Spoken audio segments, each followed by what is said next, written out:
Hey, what's up, y'all? This is your girl, Diamond Stylz. I am the executive director of Black Trans Women's Inc. and the host of Marsha's Plate Podcast. And today we are going to talk about hookup culture. We're going to talk about just how you explore that, how your history, my history, and we're just going to have a great discussion.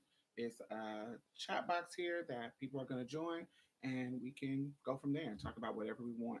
I go live every Friday at 7. And yeah, so let's get into the tea. We're going to start in about 10 minutes. I want to say hey to everybody. How is everybody? Brandon, Miss Polk. Oh, some water. Ren.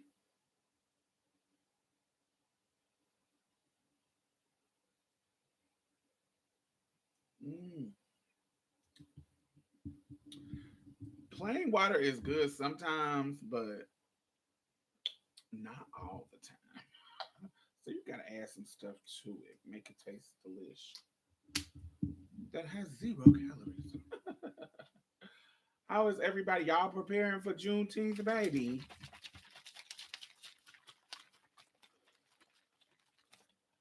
Hey, Maya, how are you? Mm-mm-mm-mm-mm-mm-mm-mm-mm. Hey, Andre, thank you for being a member. I see that green. It look good on you, baby.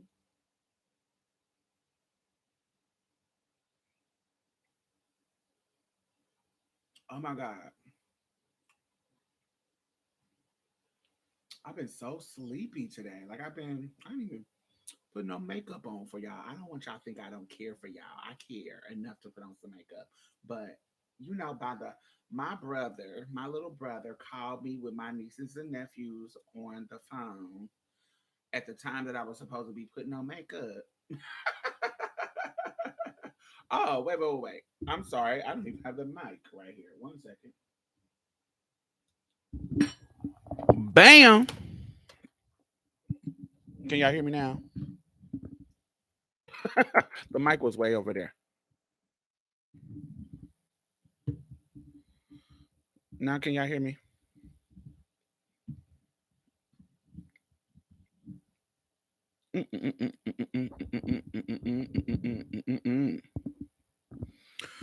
Praise the Lord. So yeah, so I was gonna put some makeup on for y'all, but my little brother had called me when it was time for me to get ready, and he called me with my nieces and nephews on the phone, and it was kind of awkward because I never actually talked to them, and so it was kind of triggering a little bit. I'm like, do I sound like a man? I'm like, these little kids, you know how little kids will wear you out. And I was like, this is their first time meeting their trans auntie. So I was like, ooh, it was kind of awkward. So I was kind of nervous, but I really wanted to talk to them because we have been planning it and I've been kind of busy. And so he called me and he was like, hey, are you free? Like they all are here at one time because he got like 3 baby mamas. and and he was like, they're rarely here at one time. And I was like, come on, hurry up. Come on. Yeah, call me. And so I got to speak to all of them. So I was kind of, just kind of nervous, just if you ever been in that situation. But they were so sweet. They didn't misgender me none. So that was so sweet. And the ages range from one. He doesn't talk yet. That's Monty. Majesty is 10. Well, she's 9. She'll be 10 in December. And then the oldest is 13, and he will be 14. Oh, I don't know. That's the problem with not seeing your nieces and nephews. You don't know their birthdays. but but yes, this is the brother that I kind of been estranged with because of his homophobic behavior and beliefs.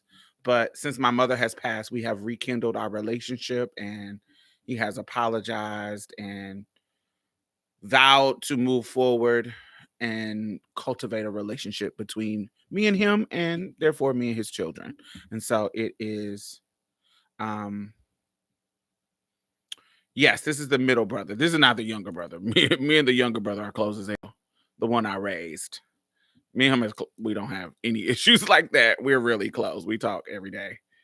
Um, we're actually planning a trip. They are coming down. His son, because he only has one son. The one that I raised only have one son, and um, they're coming down to Texas. We're gonna meet up in San Antonio. Sometimes in July. When we supposed to do it? No, not July. It's later on in the fall. I think around September. I think it's for Labor Day weekend. Yes, it's for Labor Day weekend. Yes. So they're coming down for that. But yeah. But yeah, no, this is the middle brother. We're that. Doo doo boo boo doo. Hey Coco. Who else has says hey? Hey Van. Hey Van. Yes, this is my Interhouse Uprising shirt. Isn't it's so cute? I was saying if you go to my Instagram, well, not my Instagram, Marsha's Plates Instagram, they my podcast, I had put this shirt on and talked about them. They are a podcast that is I'm a part of like a podcast network click, unofficial network click, and we call ourselves the Bad Bitch Brigade, the Black Baddie Brigade. Um and this is one of the podcasts, Interhouse Uprising. It is about sex, love, and dating, and that's what we're going to talk about today. So that's what I thought it would be appropriate for me to have this shirt on. Have this shirt on while I am talking about that stuff. They they are led by three women and a non-binary person. Um all hoes. They are so brilliant and they're so smart. Their conversation is so inclusive when it comes to dating and sex. They talk about transes. They talk about cisgender folks. They talk about they just include everything. It's not. It's a open conversation about sex, love, and dating. And you know how if you don't include trans people in that kind of conversation, sometimes when we listen to cisgender people talk about stuff like that, they're not considering our experience at all or anybody else's, like anybody outside of the cis het. So they expand the conversation, and I love them. Inner Ho Uprising. You can find them on all platforms. But I love them. They're so amazing and make me feel included. So yes. So where we at? We are eight minutes. We are often excluded at times. Yes. But that's why I think when it comes to us being excluded, that's why you got to support content creators who are making content for you. And this is not a shameless plug. I've been here a long time. So whoever's gonna support me is gonna support me. I'm definitely not about popularity and do I want to get my messaging and my content out to the most people? Sure, but that's not my goal. My goal is to make sure that I am focused on the people who I think are excluded, and make sure that you are supporting people who have content like that. Like when we talk about like capitalism and how what women have to do to be popular when they are celebrities, think about um the popular rap girls. Like when we think about the popular rap girls and how, are they, are they gonna be as popular if they don't do all the sexy shit? If they don't do the queer baiting and pretending that they like pussy, or if they or say that they like pussy, or being or doing bi shit while they be married to dudes and stay with dudes and that kind of stuff. But they gotta queer bait us. They gotta be sexy. They gotta twerk. They gotta not. That's a part of liberation and part of having fun. But it's not really a choice if you have to do that to be popular. Do you see what I'm saying? Because we complain about, oh, why is it just different? It's not enough representation of various types of female sexual liberation. We always got to have, and this is no way form respectability. Like I'm saying that this is bad because I love me a Cardi B, a WAP, a Megan Thee Stallion. But sometimes the complaint is that's the only representation of rap girls that we get to see, and the other girls who don't do that kind of narrative, who just kind of rap about what, like woke shit, or whatever, rap about other kind of shit, they don't get the same kind of shine as the girls who are playing into that type of sexuality. Do you see what I'm saying? Not saying that that is not okay at all. Please do not misinterpret me and thinking that that's not okay. That I think it's room for everything, but one of the reasons why we don't see that variety of representation is because, when you add money to the artistry, you want to do things that make money, and that comes all the way down to content. There's a lot of times that content creators just want to talk about the hottest thing because that's what's going to get the most views, that's what's going to bring the most clicks, and da da da da. But when you bring capitalism in it, you're going to start to get a certain type of content, a certain type of thing that is being pushed. And so what I like to say is that's why you support content creators who are on, you know, who are catering to your need, catering to what you want to talk about, what you want to experience, what you want to discuss, that includes you in the conversation.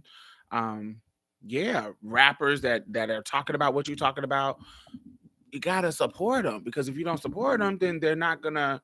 It's gonna feel like they're just drowned in a sea of the popular shit.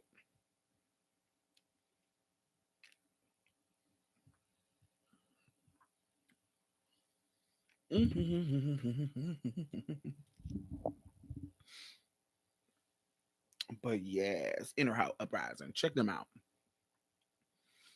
Let me see. Let me see. I gotta tune into that podcast. I love Marsha Play. Thank you. Thank you. Thank you. Thank you. Thank you. Interhouse Uprising is so good. Let me suggest you my favorite episodes. My favorite episodes is when they talk with the girl with herpes, living with herpes, baby. When they talk to her and she just keep it real about herpes, live for that show, because you don't see people talking about herpes or the STDs that are like that openly. People are usually shamed about it, and they were really centering destigmatizing that experience. And so she talked about living with herpes. I love the one when they talk to the disabled activist, Kim Oliver from the UK. That motherfucking episode with Kim Oliver, Kim Oliver, Loliver. Yeah, I think, yeah. Kim Oliver. That episode changed my life. Like, literally shifted my mindset around disability. Like, literally shifted me. Like, I cannot explain to you how amazing that particular episode was in my life, and shifting how I think about disability, and sex and relationship. And after that conversation, I had commented on it, and Kim hit me up, and and called me.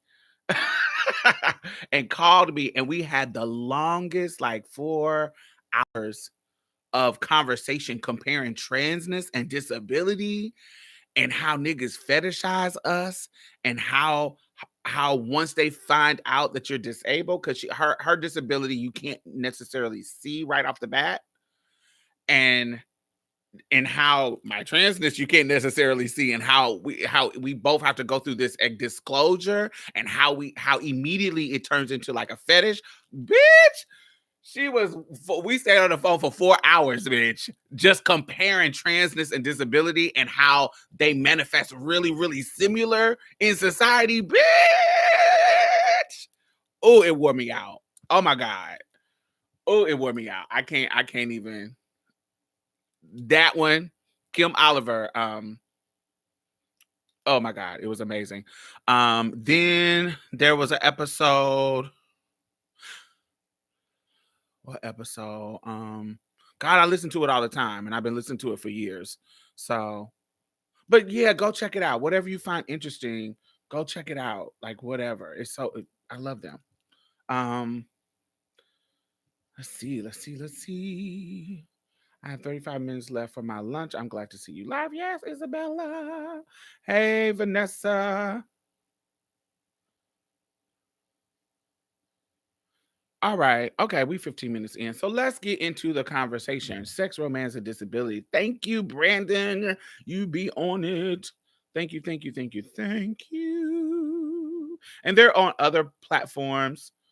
Um, if you listen, and just like Marsha's Plate, we're on um iTunes, iHeart, Pandora, Spotify, whatever streaming platforms you're on, we're on.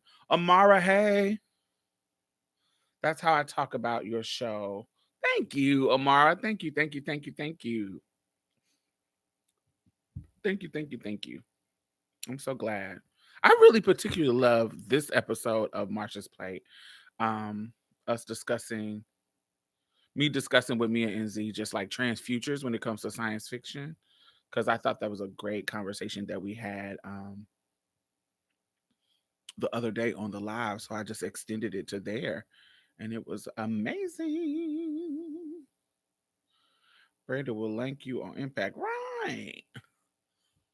Mm.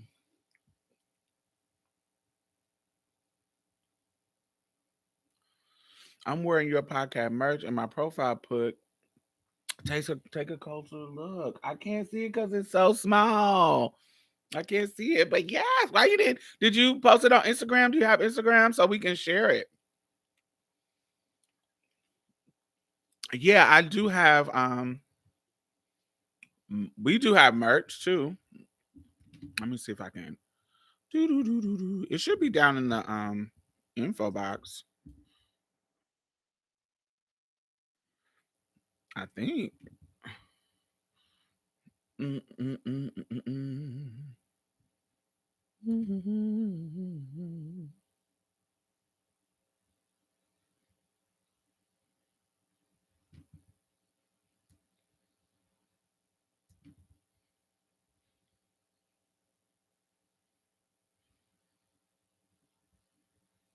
Yeah. I don't know if it's oh forgot how to share it. But I think it's in the info box, I think.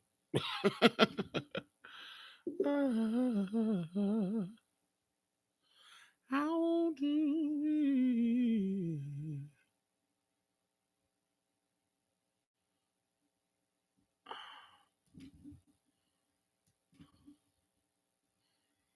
Mm, mm, mm, mm, mm, but anyway, yeah, I'll share it later.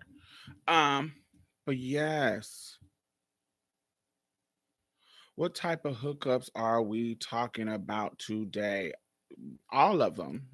Any one of them that you experience, but really, you know, just anyone. Just imagine what you have experienced. So, what I wanted to ask y'all is so we're coming we are experiencing a different time in our culture where we are in a very deep hookup culture. Like um less people are getting married. Um more people are looking at different kind of options when it comes to coupling. Like we seeing way more conversations about queerness, way more conversations openly about queerness, way more conversations about being poly, way more conversations about ethical monogamy, non-monogamy. I'm sorry, ethical non-monogamy. Different ways to just explore hooking up or being in relationship with people. And so in that process, there is a whole culture of how we actually hook up. Um, there is, of course, there are dating apps, there are sites, there are various ways. Like when we talk about um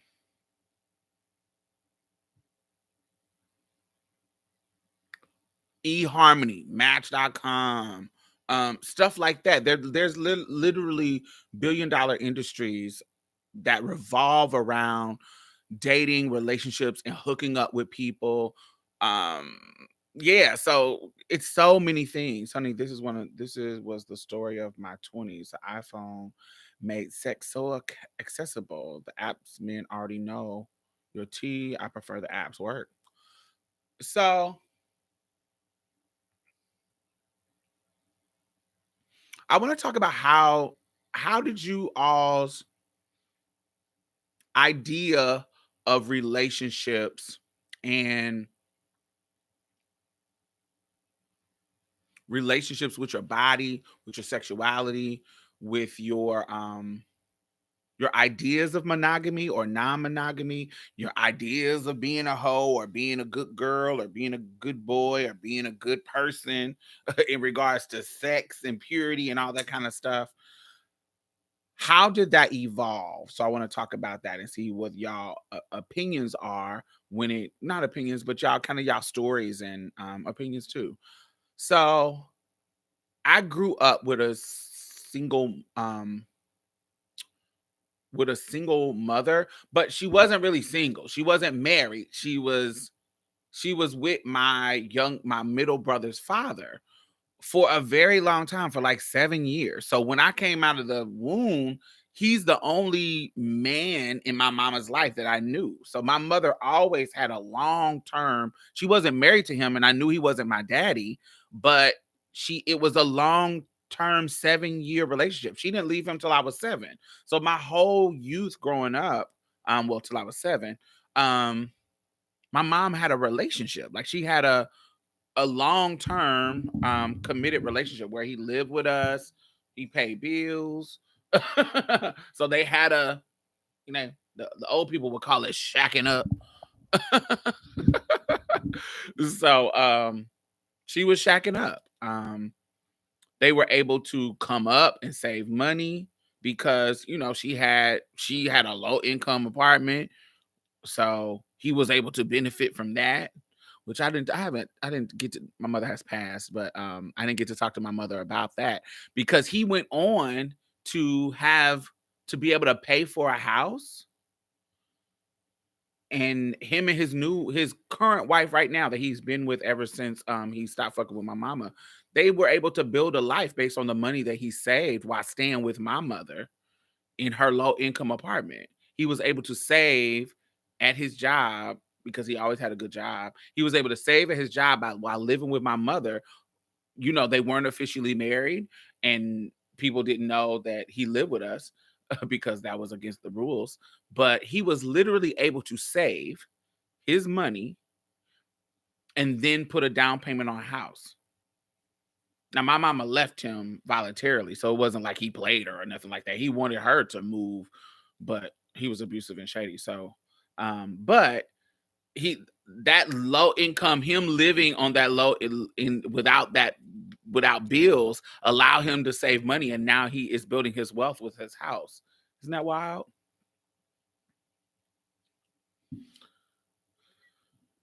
But anyway, so they were in a relationship for a long time. So relationship were like kind of the norm, not marriage. Not marriage though. So then in one of my episodes, I think I made it members only. I read the first chapter of my book, if y'all remember, like a couple of months ago. And in that book, I talk about my aunt. Like my aunt, and she's not my biological aunt, but she is my mother. She was my mother's best friend. And they had a relationship where my mother was like a prude. She wasn't sexually you know, she was like a prude sexually. So like she wasn't the whole type, not because of no religious shit. She had been molested, so sex wasn't something that she was like, "Ooh, I'm trying to do." You know how people was like, "Oh, if you get molested, it turns you into a hoe or that can lead to you being promiscuous." It was the opposite for my mama. My mama was kind of like, "Ooh," because she had been molested, it kind of made her not want to fuck with sex on any kind of level. And so her best friend was a total opposite.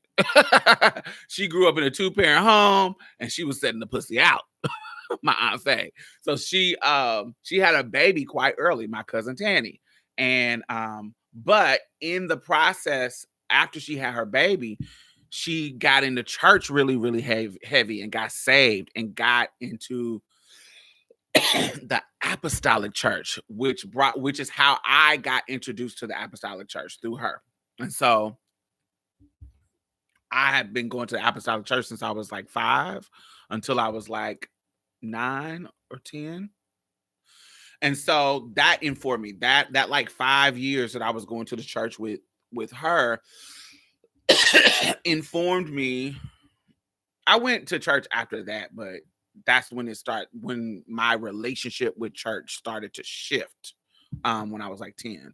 I did a video about that called The Gospel of Diamond Stylz, and talk about a shifting experience that I had in church. So you can check that out. But her being saved at this point, coming out of promiscuity, and my mother shifting her relationship with her friend because she turned into this saved girl. And my mama's not into church because her abuse is rooted in religious shit. So she didn't fuck with church at all. And so her being saved, her going into her going into this like church lifestyle where you got to wear long skirts, like the really strict religious, that just separated her and my mom. Now there still was a connection because my mom had a boy child, me, and my aunt had a girl child. And so they were able to help, and they were single parents. They were able to build the relationship to help each other in their single motherhood. Like when she would go to work, my mama would watch us. When my mama would go to work, she would watch us too. My Aunt Faye would watch us. And so, and it gave my aunt who didn't have a son to do stuff for me that she would do if she would have had a son. And then my mama was vice versa. She didn't have a daughter at the time. And so she was able to do stuff for Tanny that she couldn't do for me because, I was a little boy at the time. And so, hey, Elle. And so I say all of this to say, by the way my mother talked about Faye being a hoe and being promiscuous, my mother being this really, she wasn't in a church, but she was very culturally judgmental when it comes to very culturally Christian. So she was very judgmental to stuff like that. And so she would talk negatively about how my aunt was, now she being fake and saved. She used to be a hoe, setting her pussy out, being a hater. And my mother would say stuff like that. So wholeness in my mind was negative. Then growing up in the church in in those formidable years, I would hear how they were talking to girls. There were experiences that girls had that I did not have. I remember this girl came to church and her skirt wasn't even that short. It was kind of like just to her knees. And baby, they had embarrassed her and took her to this closet in the church and had her find some clothes, like a clothing pantry, and had her find some clothes to put on. And they embarrassed her. And the usher was like, baby, you do not come. Let's find you some clothes that can, that seem respectable. That seems respectable. And while you're in the presence of the Lord, because these clothes, you look like a slut, you look like a hoe, you look like da da da da, in the more just an embarrassing way. And I remember her being embarrassed. So it was ingrained in my mind that wholeness and promiscuity was bad. Like that was not good. That was the scum of the earth. And so when I got into my teen years and when I transitioned, I had that mentality, even about my own girlhood, even about my own womanhood. So I started, whereas when I was little, I was kind of exploring Destiny Child. Nasty, put your clothes on. I told you, don't walk out that house without your clothes on. Something. It's all down. Yeah, that. Yes, that song.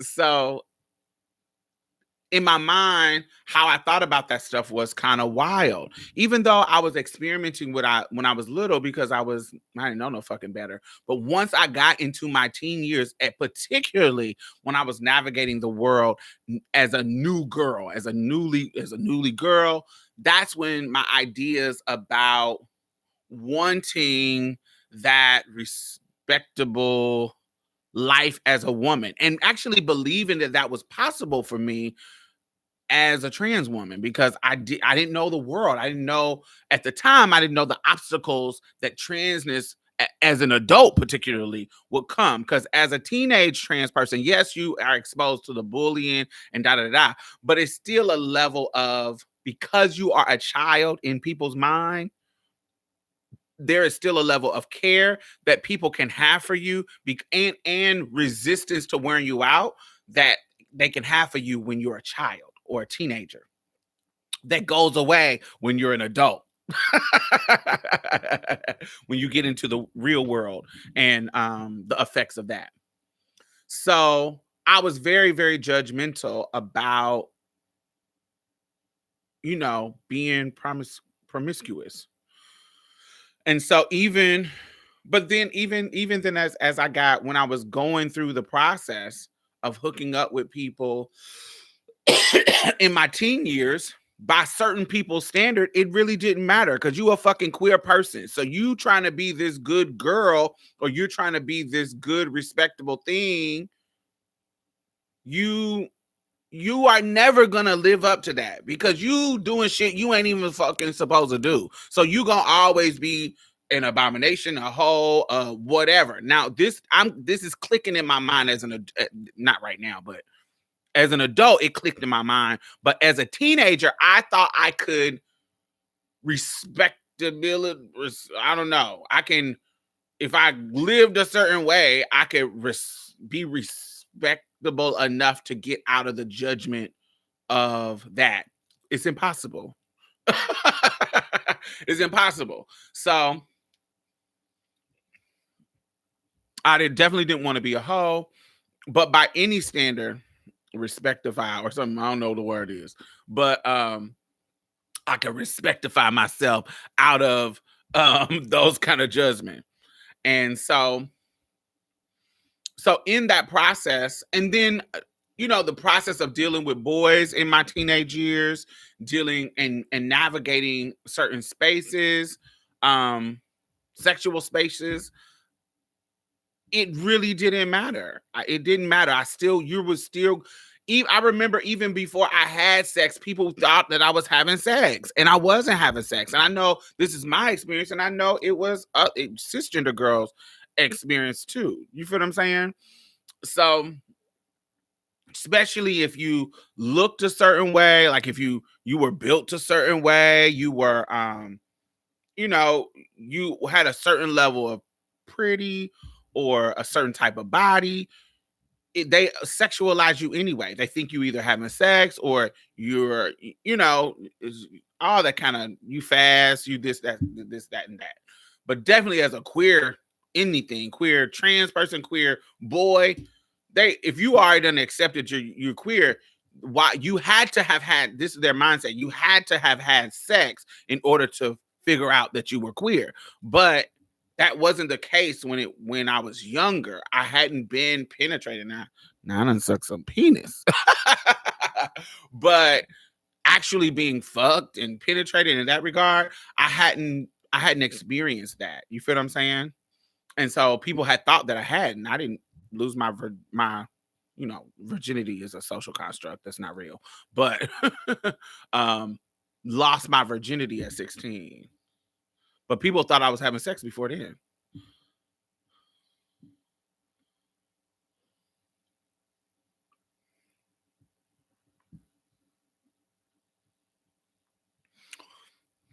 So as I got into my adulthood, and I got into like college, definitely early mid-20s.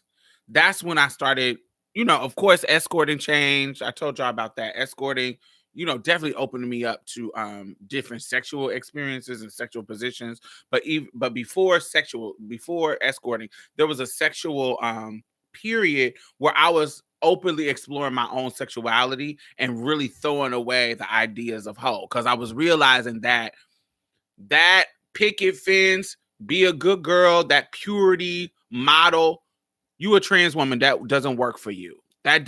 You're exempt from that. Like, it don't matter how much of a good girl and respectable girl you are, they're gonna think you're gonna be a hoe. They're still gonna sexualize you. You're not gonna get the same. You don't have access to what a cisgender girl has access to, who can play that good girl role, that respectable girl who is treated nice because she's a good girl. You don't even have access to that stratosphere of social hierarchy. Does it make sense? Does it make sense? I hope it makes sense. We don't have, because we're trans women, we don't even have access to that.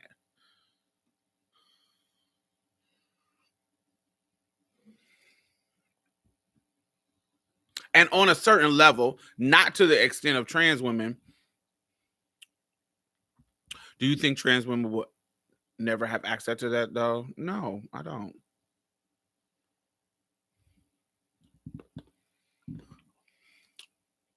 I think transness automatically makes you out of that category. Now, when you get in different cultures, like when you get in our culture, like when you're one of us, yes, there's a hierarchy of respectable. When you think about, like, think about the respectability of a Janet Mock and a T.S. Madison. Who is more respectable? Who is going to be invited to more doors? Now, we're trying to dismantle any of these systems so they both can be free to do what they want. We're coming into a different renaissance when it comes to that. But even right now, as we speak, who is more respectable? Who is more, based on how they present? Janet is going to be the more respectable one. It's going to be comparative to T.S. Madison. Now, to me, because of how my politics are, I'm going to respect both of them. Do you feel what I'm saying? I'm going to respect both of them. I'm going to put them on the same kind of regard. But in other hierarchies, they're going to pick Janet because she's the more respectable. We talk about Laverne, compare a Laverne with a Shauna Brooks. A Laverne Cox with Shauna Brooks, who is more respectable, and so many things play into that respectability politics. Like, it plays into how successful you are, how what you do. Like, you got the girls who are, and you hear the girls who claim that they don't do sex work. Like, they really adamant in telling you, oh, I never did sex work. Oh, I don't do sex work. Oh, da, da, da. That's because they know that there is a social capital they believe in. They believe in the idea that there's a social capital and benefit in saying that they are not sex workers, or that they are not, or they have never been a sex worker. There's a certain level of respectability that they can have. Oh, all trans women don't do sex work, which is true, but you have to pay attention to how much emphasis people put on that, because there's a reason behind that emphasis. There's a reason behind why they deem it super, super important to tell us that they've never been an escort more than once, multiple times. And so, because there's a certain level of respect to happen now within our community. But when we talk about the main community at large, baby, you don't have access to that. Anyway, so when I got older, I just learned that wasn't for us. And so I wanted to ask y'all, what age do you feel like and this is if you even got there already, what age do you feel like you became sexually free. Like you could just do what you want to do without any judgment from other people. And you might not have even got there yet. But if you have gotten there, what age did you feel that you were there? Do you think that exists as much in Europe? Here in America, our culture is very puritanical. I think that there's a puritanical level of Europe. They might have hmm, a different level of freedom, but it's still respectable over there too. I think that, and also like fashion, I think there is a globalization happening with fashion. And I think it's a globalization that's happening with cultures. I don't think all cultures are the same, not at all. But I think with the advent of the internet, there's a lot of bleed over that's happening in multiple cultures.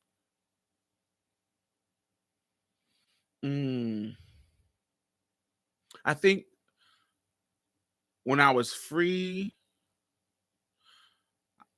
I got there very young. I've always been sexually liberated. hmm Never 19, 25, 24. I think I was around um 20, 24. I want to say like 24ish. Yeah, mid 20s.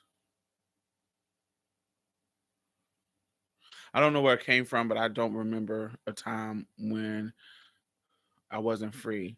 I felt liberated at 22 when it was no longer a secret for my family. I always felt free. So y'all didn't have any shame around y'all sexualities, around who y'all hooked up with or who not actually doing it, because that could be secret. Nobody would know it. But people knowing about you hooking up with people. Y'all never felt shame around that. I'm barely getting there now. Work.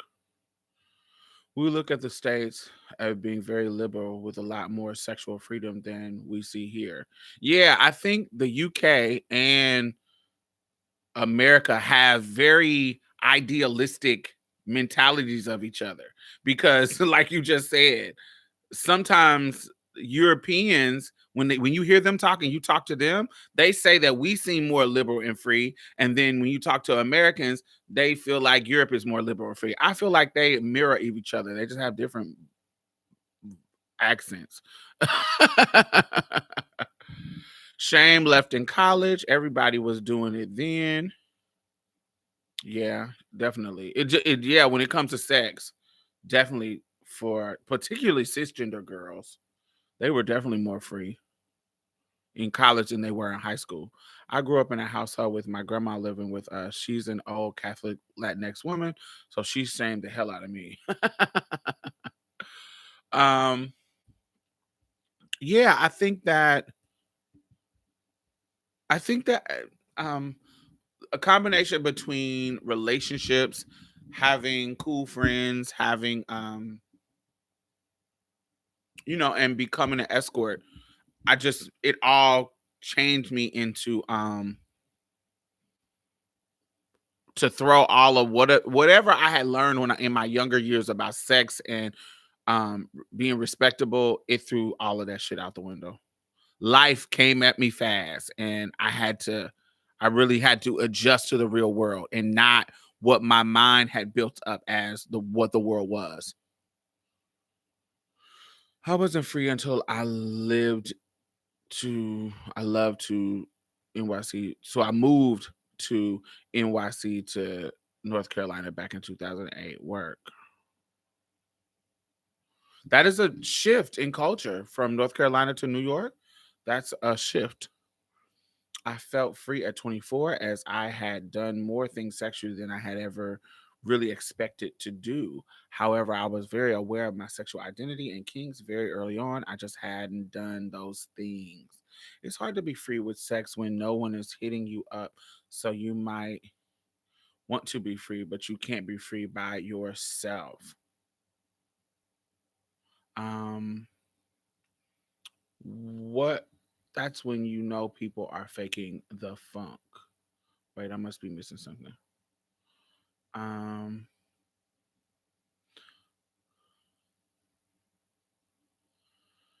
But I also love keeping it real and honest. So I told, hold on. So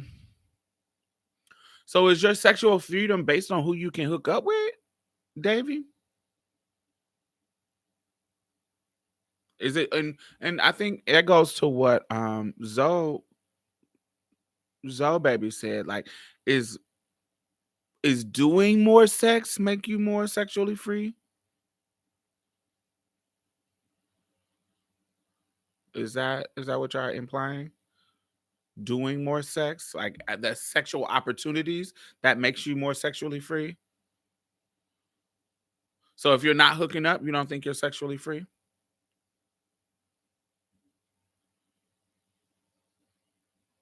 Okay. That makes sense. On a certain level. I don't know. I don't know. I'm trying to think of if you I feel like I don't know. I don't think I don't know if you I feel like some people are free before they're having sex. Not having not no sex at all, but I'm talking about like you can get to the mentality of wanting to explore and do whatever you want before you actually participate in it.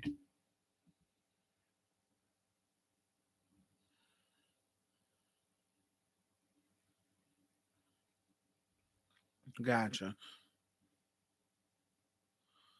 No, not really. I guess because I always have felt in charge of my sexuality. I have always dated sex who I wanted to, no matter the gender or other thoughts.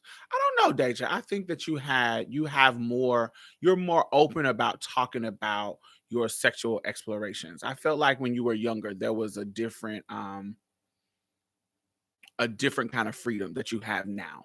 I think you may in your own mind do whatever you want, but you weren't open to you didn't talk about certain things that you were doing openly as you do now. Some things you would keep secret. You wouldn't talk about it. And so there had to be something about it that made you make those conscious decisions to keep certain things to yourself. Yes, for some, I think it is about being open-minded to sexual experience. There's certain things I thought I would have liked that I didn't like after I've done them. Oh, definitely. Definitely that. Mm, mm, mm, mm, mm, mm, mm, mm.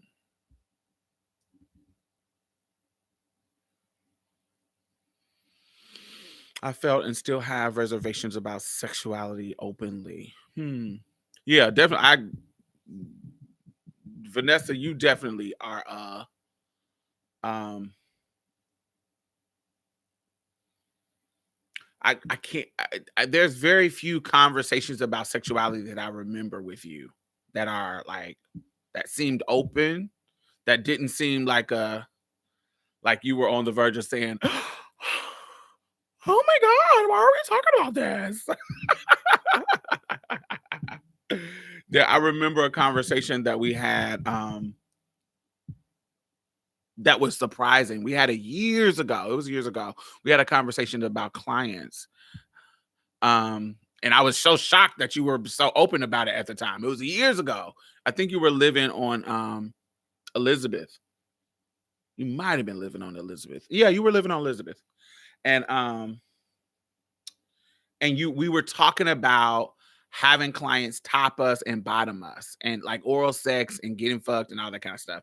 And we were I preferred to suck dick and you preferred to, be topped because you said your face being in their junk was way more personal than you just laying back and letting them pound your cakes. And I was like, what? No. For me, letting somebody pound my cakes was way more personal than sucking their dick. I can suck their dick and go put a condom on and go make them come fast and put them out. But getting my cakes pound was like, whoa. So that conversation was like, wow. Yeah, it was because you never had been open like that. And I can't remember a time. Years later, we probably have had more conversations, but That's the one I remember. That was because it was shocking that you were having an open conversation about it. Where I was like, oh, me and Deja, we done talked about sex openly our whole life. That's basically how we fucking met. There was a little bit of reservation, but you know, our first meeting was about. She was the first person that I met that I was able to be open with about liking boys openly and talk about it and explore the conversation honestly, where there was no fear about the judgment. I knew this was a kindred spirit.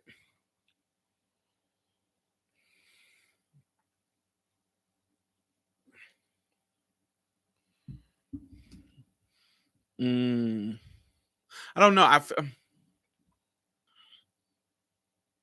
don't know. I feel like talking with clients and just experience with clients and college, dealing with college boys, all of that played a part in me becoming who I am now, where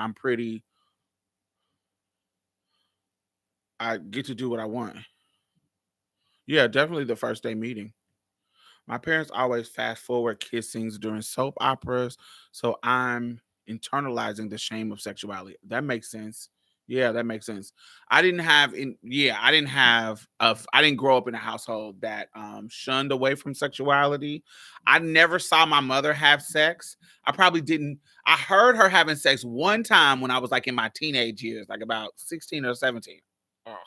But I never heard my mother having sex or saw my mother having sex or anything like that.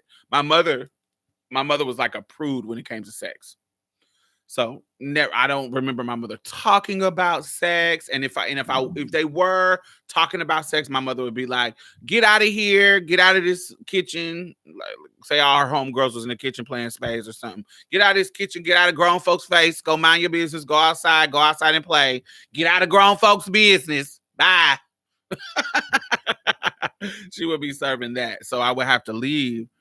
And so I couldn't just be sitting there while adults were having sexual conversations. But when it comes to like movies and stuff, that was then in my mother's household when I was younger, um she took in her brothers who were like in their teens, like teenagers. And so in my younger years, I was in a house full of teenage boys. And they would be having girls in the house having sex, sneaking them in my room having sex. They would be sneaking, be watching porns. Like I would catch my uncles jacking off to porns when they were supposed to be babysitting me. Um, I would catch them having sex. I remember my uncle tried to sneak this white girl in my room to have sex while I was asleep, and I grabbed his dick while his dick was in her pussy.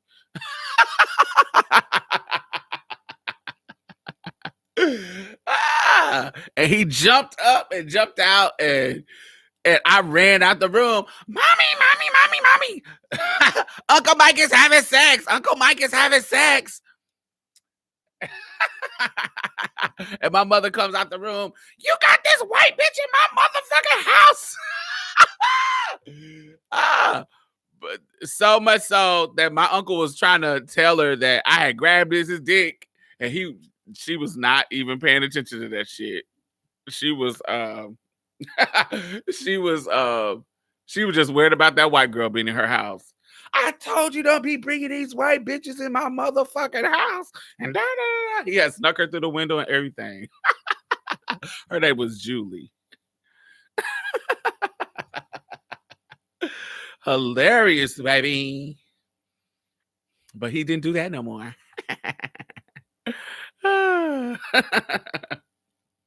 We went to what else were they doing? Oh, I remember my other so his brother. So I had two uncles. So I had my uncle Billy and my uncle Mike. Do I have a picture of Billy? They're actually her sons. My aunt Roz, they're her sons. So one of the boys is by a white man, and it's my uncle Mike. We call him White Mike because he looks like a fucking He doesn't. He could, if he cut all his hair off, he looks white. But when his hair grows out, you can tell he ain't white because his hair is red, but um, real curly, and you can tell he's not white. And then how he talk, and he was raised culturally black. And so, but his mother is black and his father is white, and y'all know how that goes.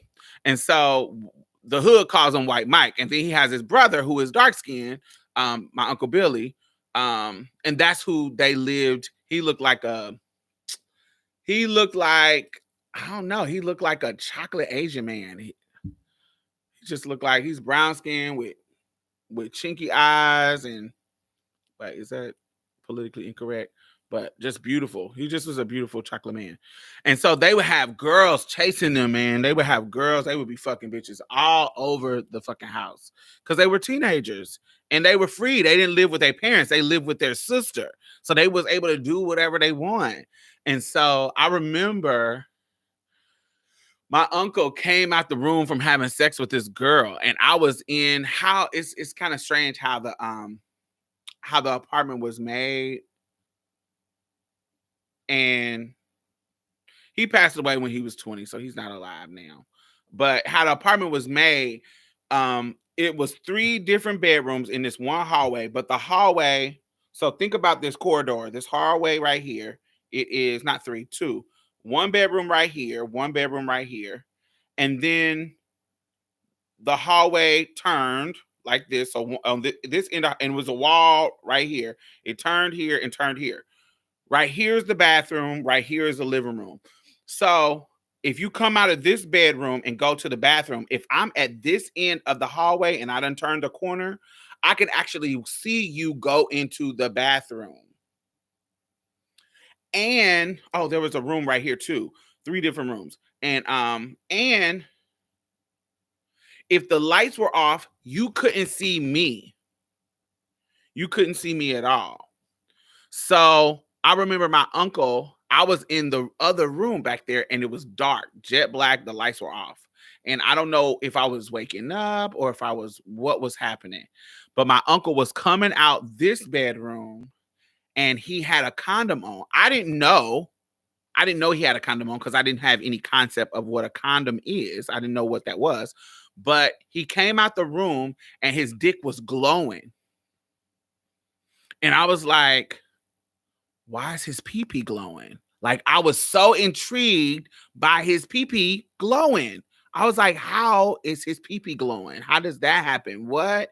And so I asked my mother, why was his pee-pee glowing? Like, why does Uncle Billy's pee-pee glow?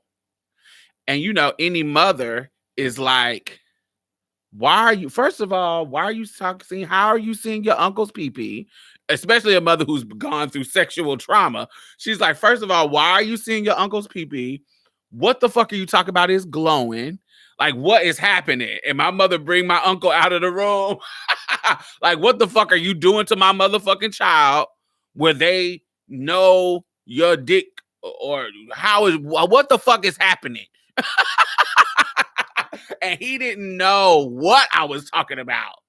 So I had to explain how I saw him come out the room and his dick was glowing. So why his dick looked like it was glowing. So the light from the bathroom was shining on his dick and he had a condom on it. And he's dark skinned. And anybody knows back in the day, condoms used to be that kind of white people nude color.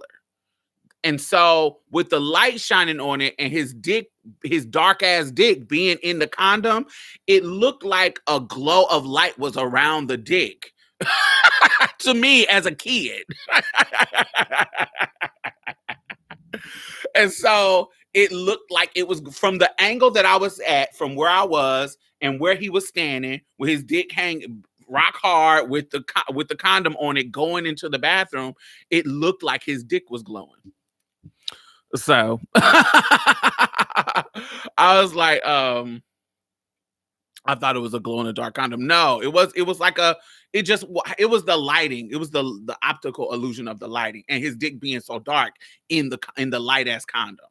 And cause it looked like I don't know, it looked like it was glowing to me at fucking 6 years old. This story needs to be in the book for real. So and so once I explained that, we went to once I explained it, I'm explaining it, but I'm also getting him off the hook of molesting me or doing something inappropriate to me, but also snitching on him for having a girl in the house. So two things are happening at once that he's welcoming and unwelcoming to the facts. Because he has to admit that he had a girl in the house, which he wasn't supposed to do. But he also he was glad because my mother was on some, are you touching and feeling and doing something to my child? So once I explained it, he could come clean about the girl and him seeing me with the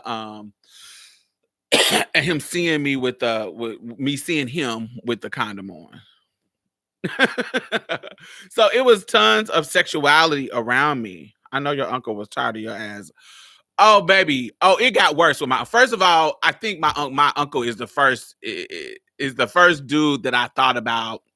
Just being honest, when I was younger, I think he is one of the reasons why I have like an infatuation with dark skinned men.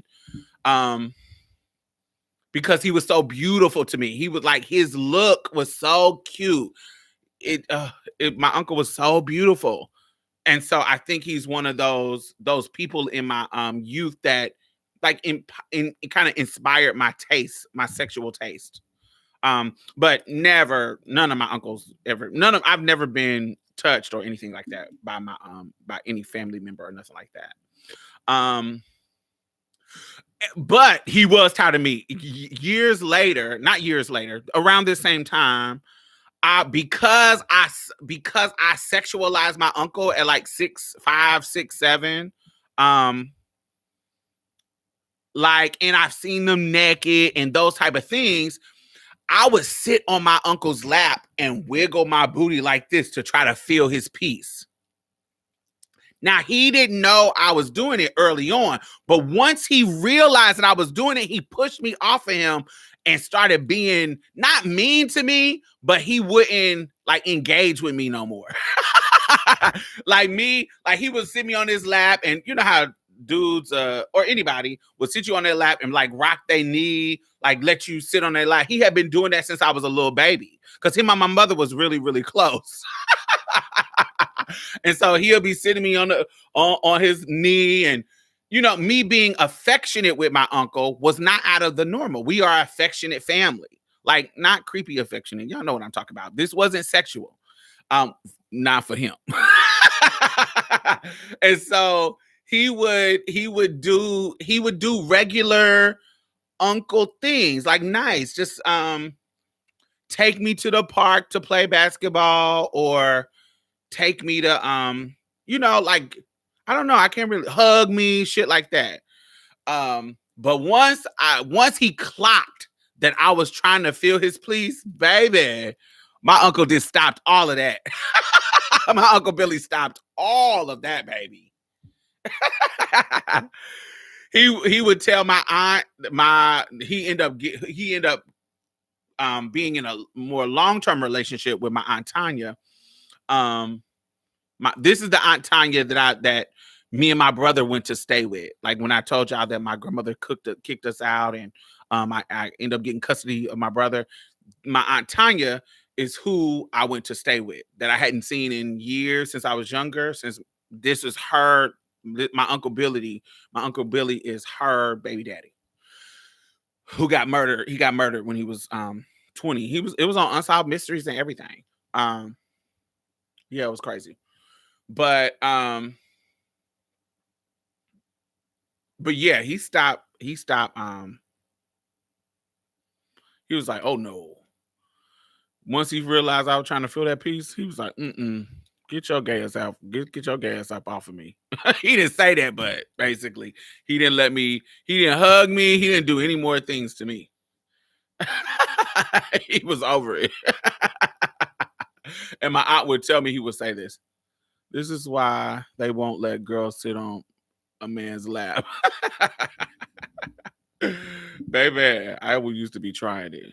I hated my Uncle Mike, the white one, honey. Not the he wasn't white, but you know, the looking white one.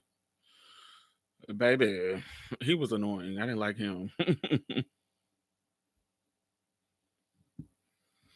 um what else? So yes. So let me see what other questions that I have. Yes. So how are y'all? So now that y'all are, you know, old enough to think about your sexual freedom, how are y'all navigating? I don't remember, Carrie. I don't remember the name of the episodes. It's on the old. It's on the old. I was when he got murdered, it was in 89. So I wasn't even 10 yet. Or it was in 88. So I was like 8 years old. So whatever it came out in 88. I don't remember anything about it. As far as the name. Ouch. I hit my arm. I got a bruise on it. Um but it came it's a, whatever season in 88, whatever the season was. um well, it had to be like the next year because they didn't do it right when he got murdered. He got murdered in 88, so it had to be like 89. um yes, and it was in Indianapolis, if that helps you find it. Indianapolis, Indiana. Um yeah, so now that y'all are older or y'all have more mindset around the host was so creepy. Um, y'all have more mindset around sexuality. How are y'all navigating hookup culture? So I heard somebody earlier say that, you know, the apps, because of their safety and because you can tell your T up front, the apps are a better option for you.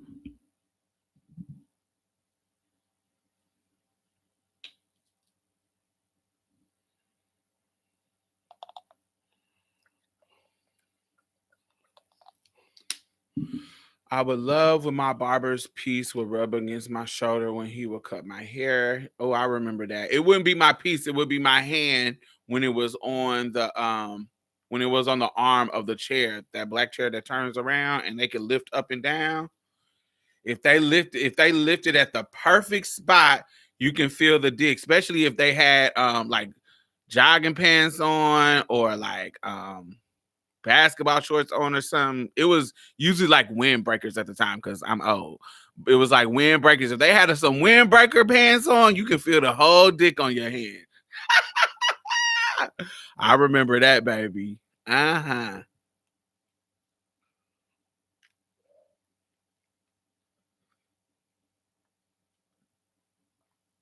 I remember.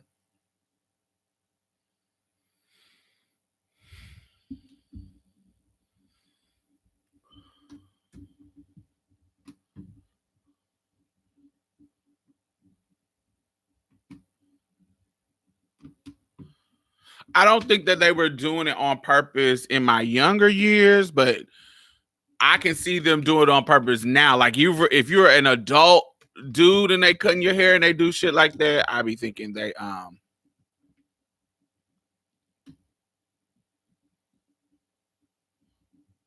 I would think they do it on purpose. No, my barber when I in my younger years was down the street from well, it's funny. So my barber was down the street from my group home at the time, and it was owned by a gay dude named Floyd. He got murdered some years later, but it was owned by a gay dude named Floyd. And you remember Floyd, Deja? Um, and all the niggas in his barbershop, it was only one old one, and I never went to him. It was all the rest of them was young and cute. And now that I'm older, I'm pretty sure he probably was having them. But all the other ones was young and cute, and Yeah, they would have I just remember the whole barbershop experience. But yeah, so how are y'all navigating hooking up? How have y'all evolved? Now, I'll have some questions later for people who are in relationships, but right now, um, I'm thinking I'm thinking about like how are y'all navigating relationship now when you are hooking up with people?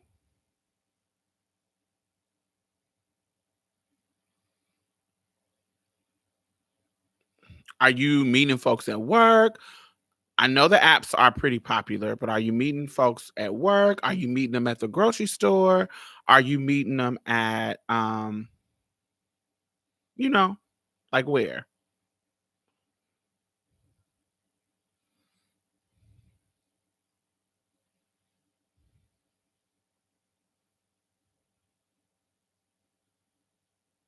I hate the dentist too, but they be making your teeth look sickening. So clean and white.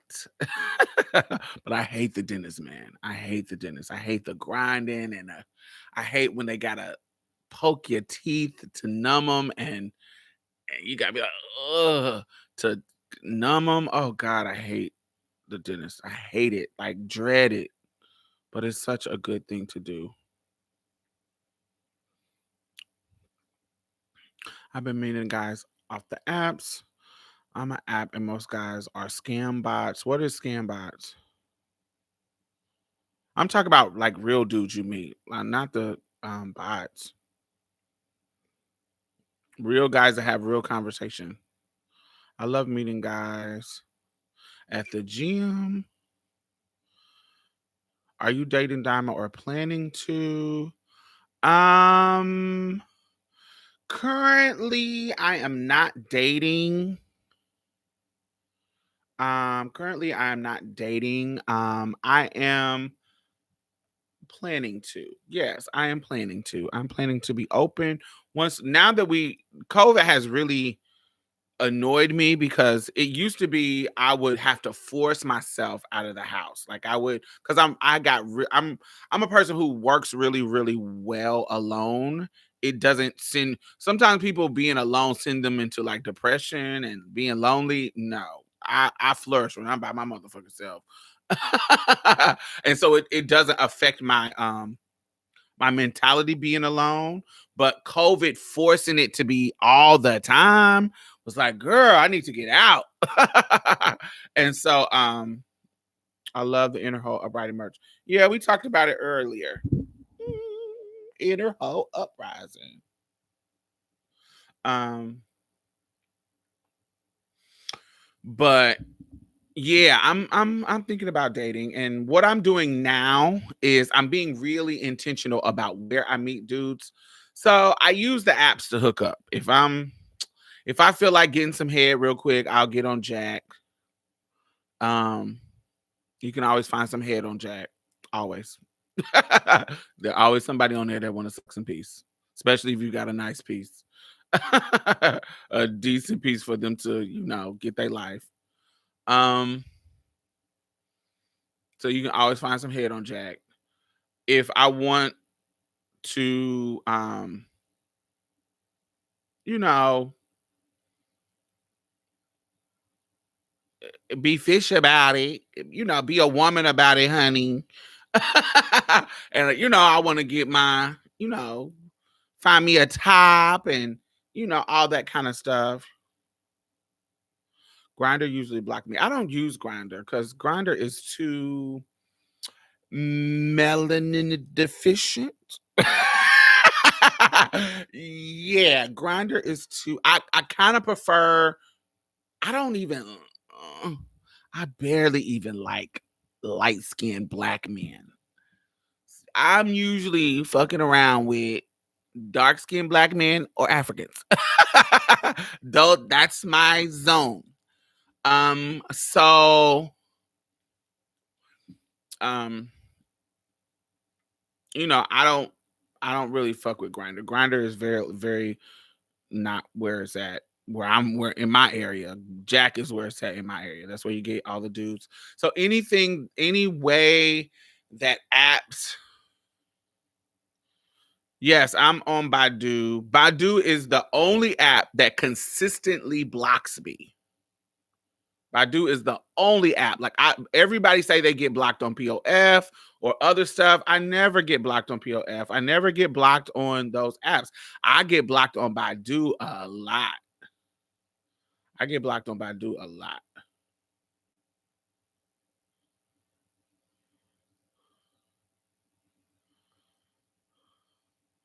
Yeah, they block me all the time. Um, but yeah, it's kind of crazy.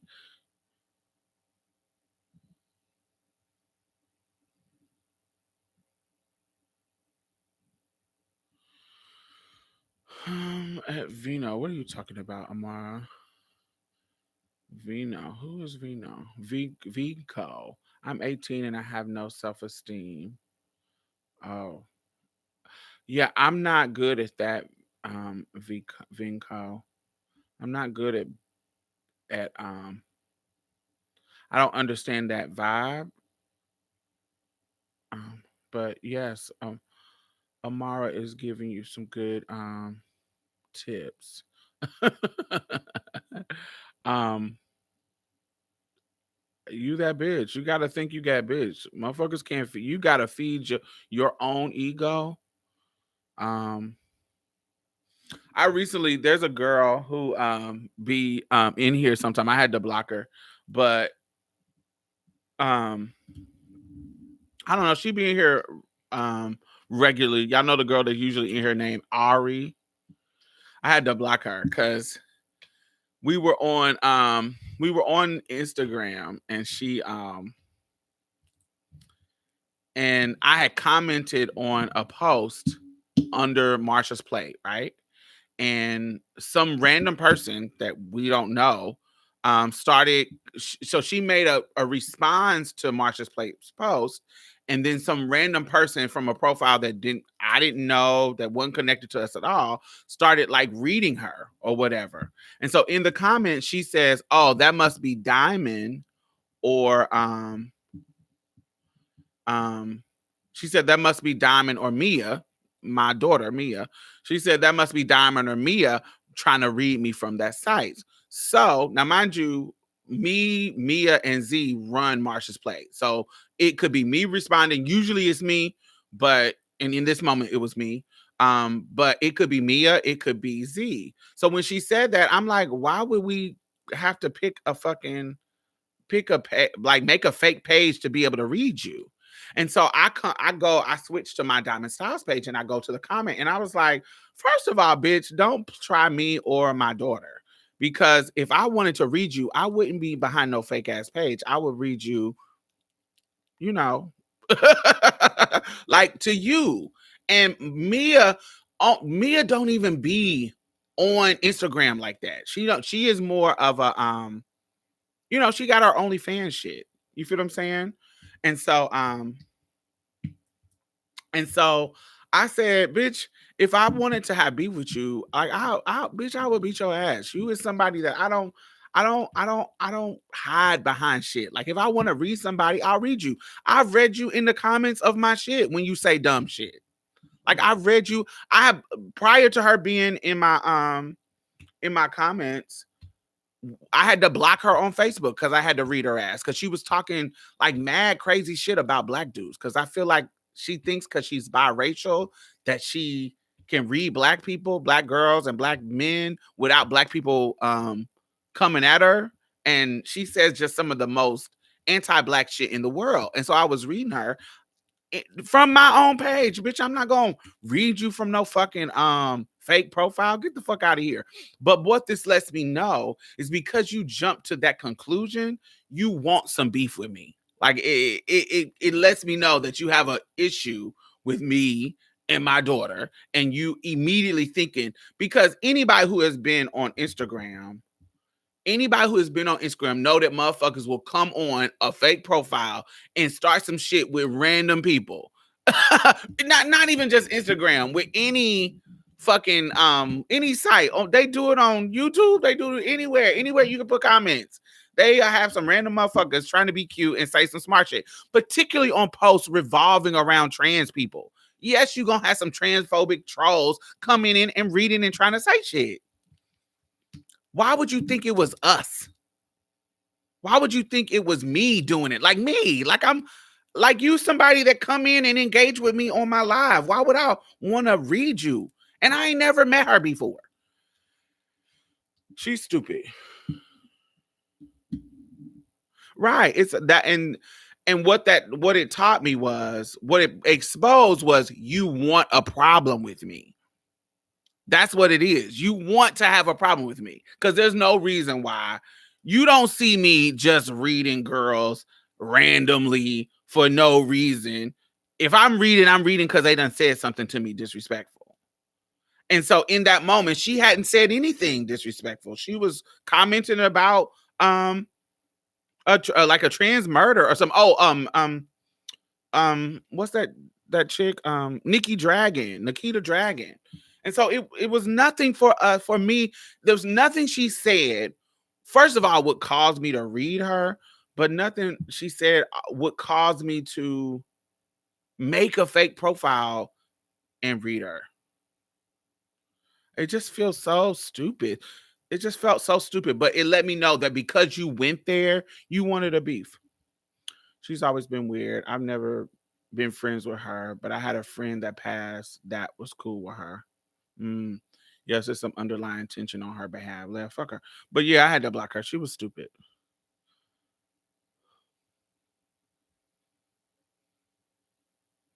As if you have the time for that. Yeah, I'm like, what?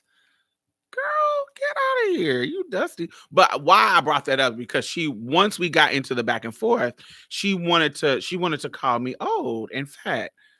Baby, and that's why I brought this up.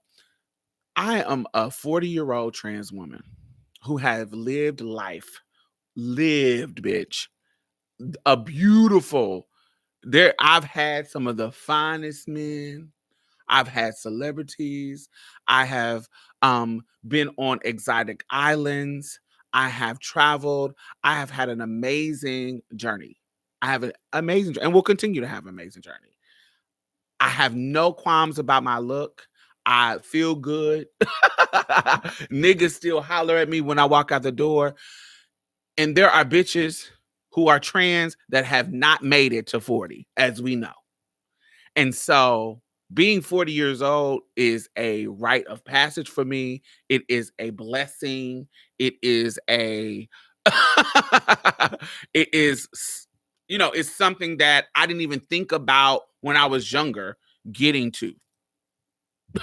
I didn't even think about, how are you going to be when you get 40? I thought about when I was in my 30s, because I was like, I can't. Most people are excited about getting to 21.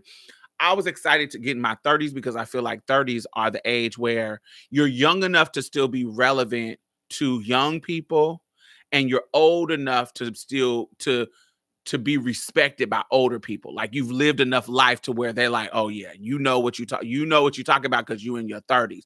20-year-olds, older people don't respect. But 30-year-olds, yes, they do. And so for me, your situation is a bit different. You walk stealth, so it's easy for you to pass. Your situation is a bit different. You walk stealth, so it's easy for you to pass. I don't know what that means. In the context of me,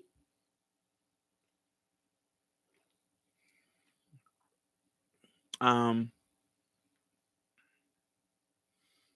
26 and I can't wait till I get in my 30s. Yes, early 20s have been very trailer park. That's hilarious. So you ain't gonna make me feel no kind of way when it comes to my age. And I'm one of them people that feel like being a thick girl makes you more womanly. Being bony and skinny is manly to me. It's always been like, when I was skinny, I didn't want to be skinny. I wanted to be thick. So me being thick is just more fish to me. So it don't make me feel any kind of way you talking about my weight. That don't, honey, I like, honey, the trade who the trade's opinion is not important to me on the grand scheme of things, but when it comes to my body, the trade who I'm bringing to my bedroom is the only people who matter when it comes to my body. Their opinion. Some trans bitch or some bitch I'm not fucking sleeping with, I could care less what a bitch like or don't like about my body. Who I want to like my body is the niggas. And long as the niggas live, long as the niggas who I'm sleeping with and fucking with live for me, that's what matters to me. And trust me, most of the men that I've been dealing with them for 10 plus years, and they still pay me, and they still bring me a coin, and they still bring me that dick, and they still come and thirst and lust after me. If I send them a picture, they coming with some dollars. So throughout my youth till I'm 40, I'm still pleasing the niggas that I fuck with. They still live. They still get their life. They still break their neck for me. They still do whatever I ask them for. They still do. I still can get coins out of them without even having sex with them. So, long as they like my body, that's all that matters. Because you not liking my body or me being fat to you don't matter. It don't really matter. Great. I can be fat, girl. Great. This ass is fat. They live. That extra fat, when it's bouncing back on their motherfucking ass, they live. Trust me.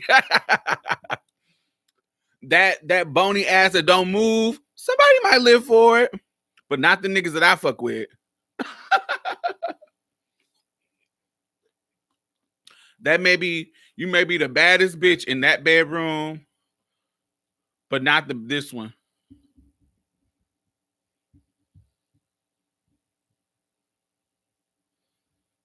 Mm-hmm.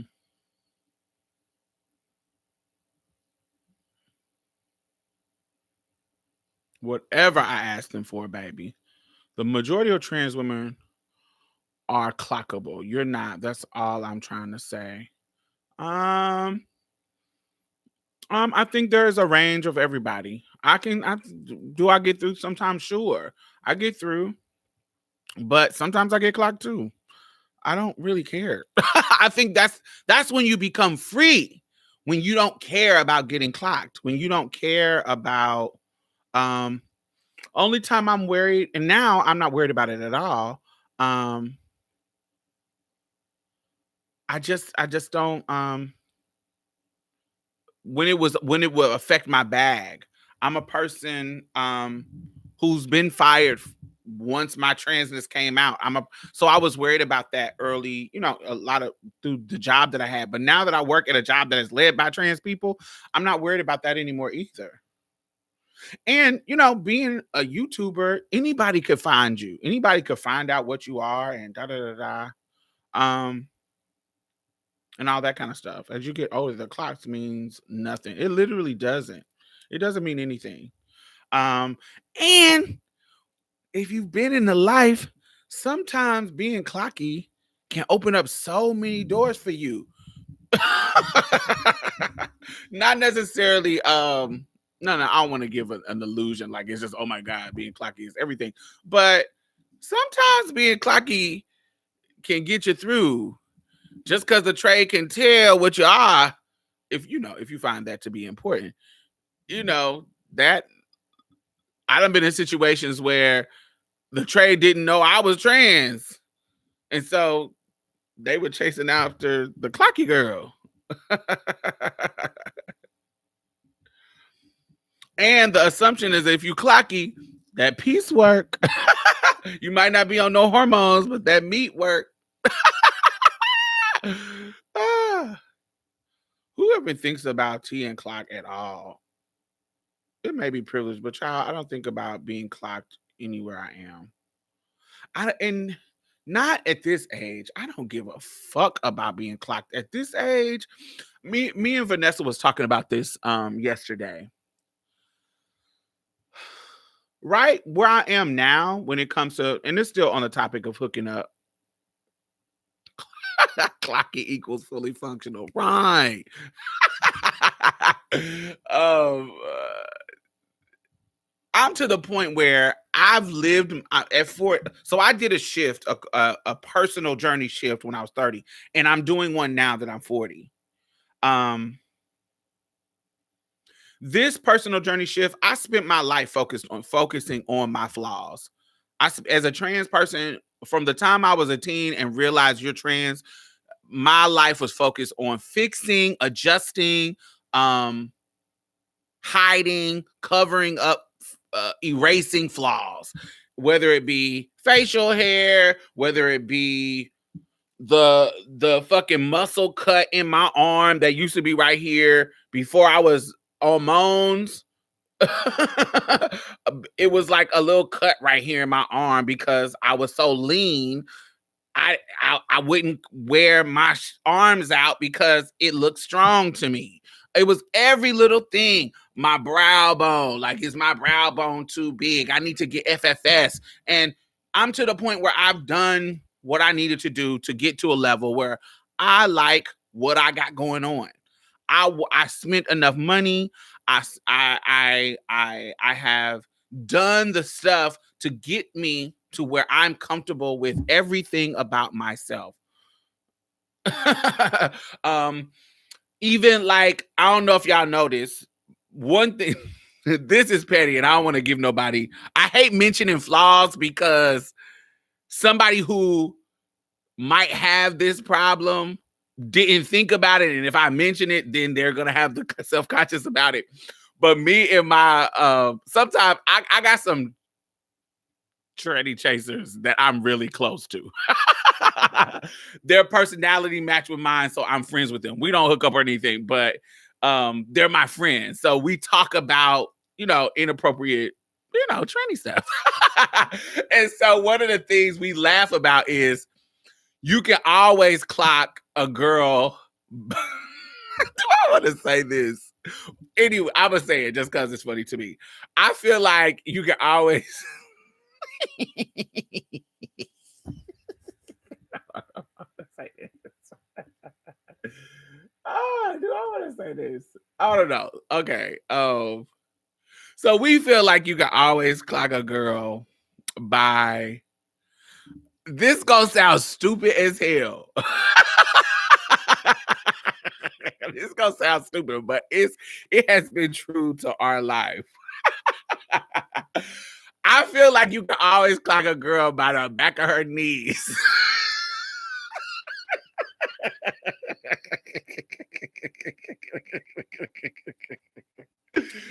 So, like, look at the best place to look. The best place to look is there is some tendons.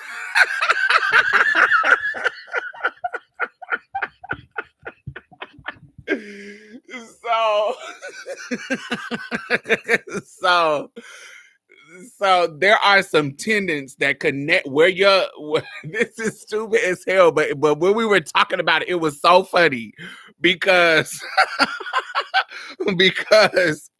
because when you look at porn pictures, look at trans porn pictures, and look at the girl when her legs are up in the air getting fucked by the train. It's the back of the leg. It's like these tendons, these little muscles that connect, that help bend the leg. It's like right here. Let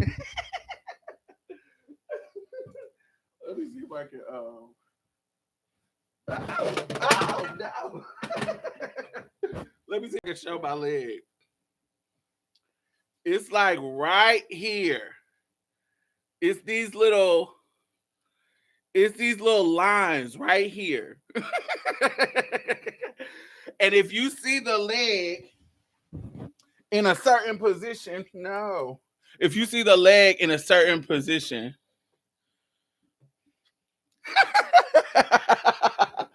Woo! Let me so I can put this up. Oh no, it put some water on it. Okay. So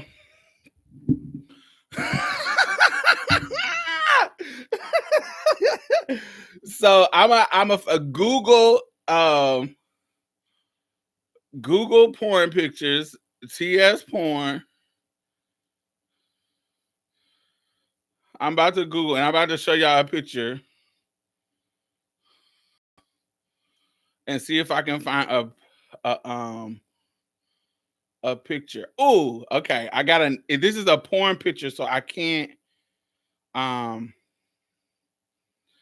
I can't show the whole thing. Let me see if I can just zoom in on the just zoom in on the just zoom in on the knee.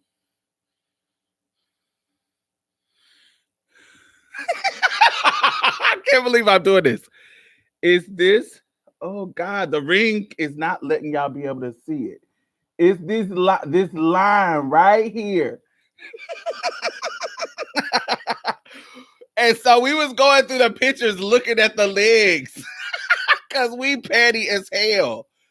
And that was on all the girls' things. It is how God, we were cackling. This was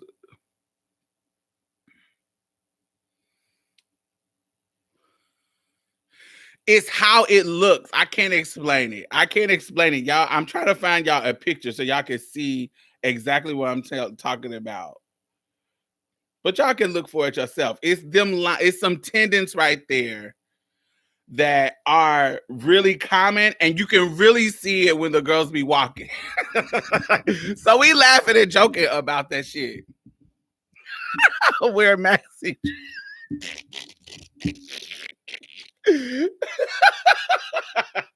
So we laughing and joking about it. Now we gonna looking at the back of people's knees.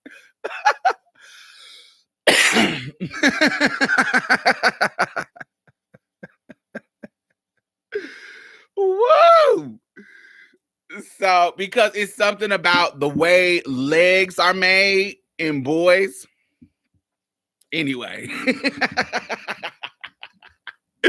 And so all these flaws, like I was trying to fix all the flaws.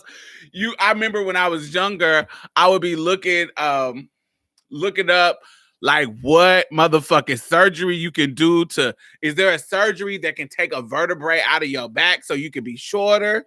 Is there a surgery that can No, it's not. Or a surgery where you could take a slither of your firmer out the thing. I don't know, anything to make you shorter, because I was worried about wheelchair for me.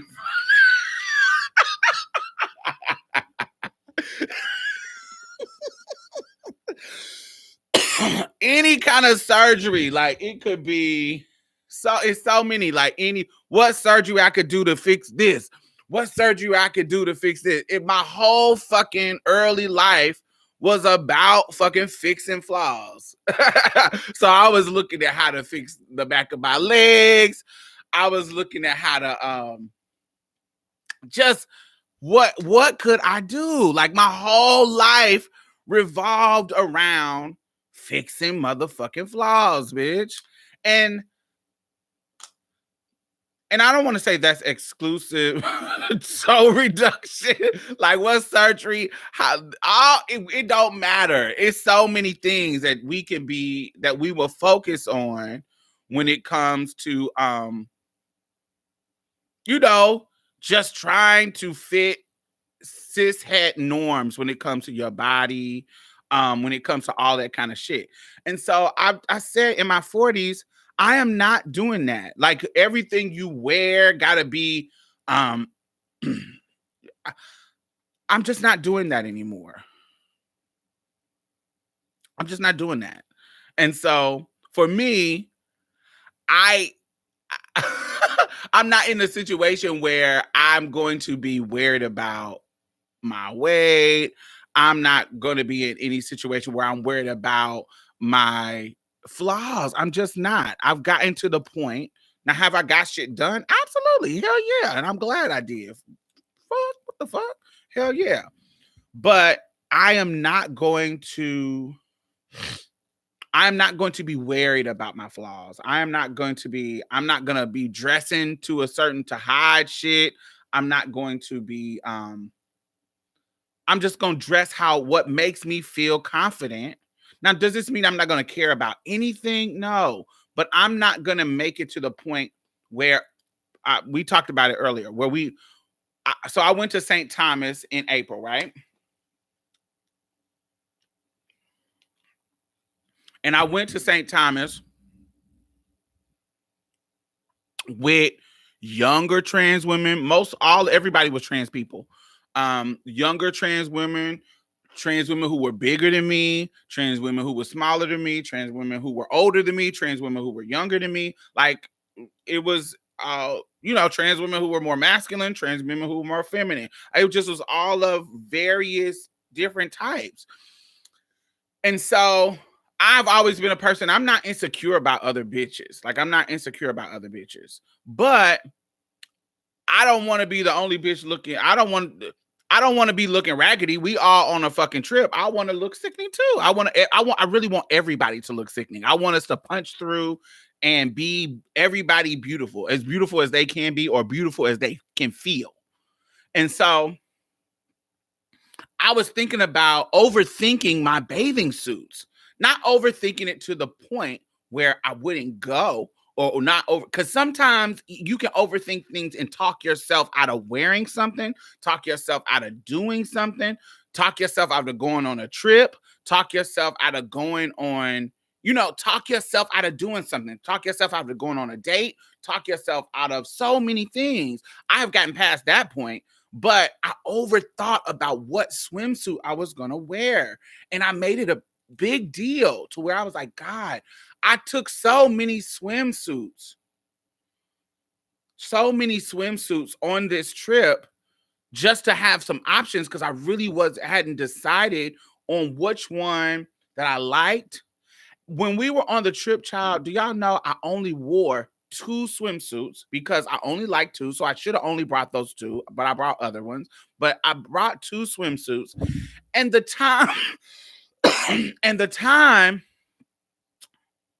time between me wearing the swimsuit and where people would see it was so fucking little. We were in the water having so much fun. Nobody was seeing the swimsuit. I was swimming and having fun, and we were laughing and talking about shit that didn't have anything to do with the swimsuit. So they weren't even being seen. They weren't, you know what I'm saying? You can see the top, but the time that we take the towels, we're walking to the beach with our bags and towels or shawls or cover-ups on. Between the time you take your cover-ups off and go into the water is probably like a minute or two. It was like a minute or two. So I was stressing about my friends. Now, these are also my friends. That's another thing. Nobody was on the beach but my friends. Other trans women. It would be different if we were going to a pool party at somebody's house where it was going to be tons of people, blah, blah, blah, blah. But this was a beach where nobody was by us or worrying about us or thinking about us. And I spent so much time thinking about what swimsuit I was going to wear. And it was so stupid. It was such a waste of time because I was only seen in my swimsuit for a minute or two. The other times I was in the water with my friends, enjoying one of the most beautifulest beaches on this planet. I could have ruined the moment. And there was somebody on the trip who didn't get in the water because they were so self-conscious. And even though we were boosting them up and saying, come on, get in the water. Don't worry about that. They still didn't. So you're at this luxury. People pay luxury for this kind of thing. And you're missing out on experiencing this because of your insecurities. No. I'm no longer invested in that. I'm not missing out on shit because of insecurities. I'm getting over it. There are certain things that I'm just over. I'm gonna wear what I want to wear. I'm going to put on what I want to put on. I'm going to love me enough to experience life and not have my life revolve around flaws. Now, I'm an older girl, so I have gone through different surgeries. I've gone through being on hormones. I've gone through stuff that got me to the point where, I'm good. That comes with being trans, dysphoria, and kind of eliminating dysphoria, reducing dysphoria. So yes, I've gotten to that point. I have the privilege of getting to a certain point. But now that I am at that point, I'm not gonna live in insecurities no more. I'm not gonna fucking and live my life worried about if I'm getting clocked, worried about flaws, none of that. Fuck all that.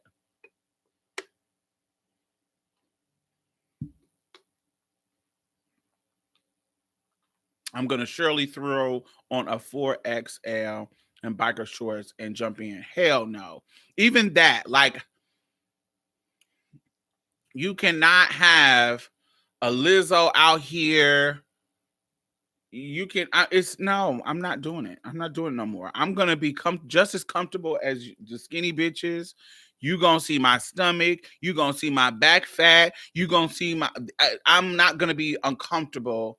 I'm not gonna feel sexy. I'm not gonna feel comfortable in a 4X biker shorts in the water. I'm not. I want to be in a swimsuit too. I want to feel the water splashing up against my skin, not up against the t-shirt. I want to feel there's a different experience. It's a different experience in that. And I don't want to be that. So even shit like that, I'm not going to do that. Same thing. Oh, same thing with hookups. Go back to the subject. We keep getting off subject. Same thing with motherfucking hookups. I am not going to hook up with a nigga that I got to fuck with the lights off. You got me fucked up. I remember in the past, I would do that shit. I want to cut the lights off and then strip when I take the clothes. No, motherfucker, we cutting these lights on and I'm about to twerk and give you the nasty titty shake and twerk this ass on you and bend down in front of your face because you about to be all up in this ass eating it. So I'm not about to cut the lights off. You about to see all this goodness. You are privileged to be in this motherfucking house about to have sex with motherfucking Diamond Stylz, bitch. All these skills I'm bringing to the table, I'm not about to cut the lights off. I'm not about to cut the lights off. You clearly want to be here. You clearly want to be here. And you're not about to fucking, I'm not about to be in big ass t-shirts. Not saying that somebody can't feel sexy. No, I would be in big ass t-shirts because I was ashamed of shit. No, I'm about to put on my sexy shit. Motherfuckers don't get to see this sexy shit. So if you have gotten to the point where I want to fuck your ass and I feel blessed about your ass being in my bedroom, you done hooked up and came in my life. I done let you come into my house. I done spent time to get pretty. I done spent time to shave the goods. I done spent time to shave the legs. I done spent time to put my favorite scent on for you to come over here and gobble me up and you think I'm gonna be in the dark? Bitch, no. You're going to get the full light. You're going to get to see every crevice because I want you to play with every crevice. I want you to touch. I want you to love. I want you to suck. I want you to smell. I want you to put your face in it. I want you to motorboat. I want you to do everything, every part of my body, every part. So, and I want you to see it. I want you to see how it shake when you smack my ass. I want you to see every motherfucking thing. I'm not fucking you in the dark. No, I'm not experiencing that. I want you to experience me and I want to see everything about you. Motherfucker have genital warts because you fucking with these niggas in the dark and they got motherfucking warts and shit under their balls. I want to see it all. I want to look.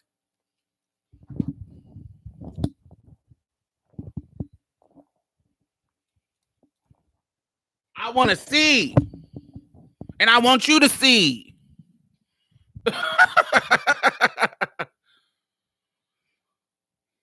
Yeah, I'm not play with the knee tendons. Yes, play with them. Honey, I want you to get into all of it. So I'm not about to have the lights off. I'm not about to no.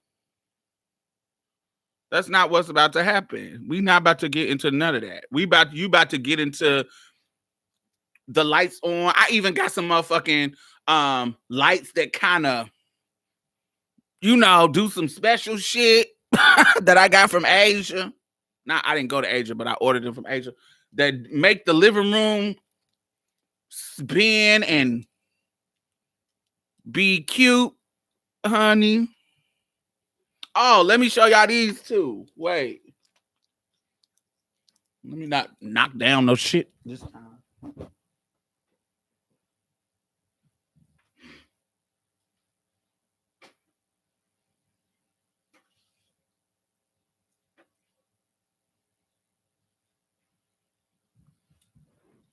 My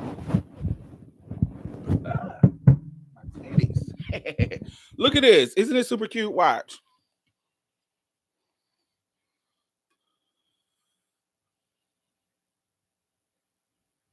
Isn't that cute?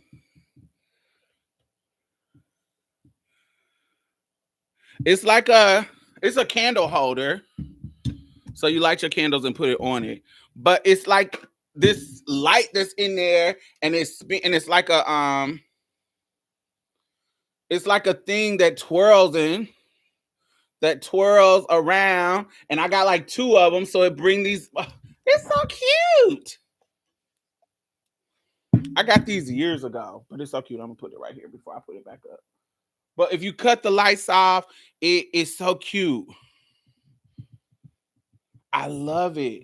And then I have this light thing that's it's not a disco ball, but it kind of just, I don't know. I'm trying to set an ambiance. I want you to see. I want you to experience. I want you to feel love. I want you to I want to feel love. I want to feel like you deserve to motherfucking be here. I'm loving the earrings. Thank you. They are my question mark earrings.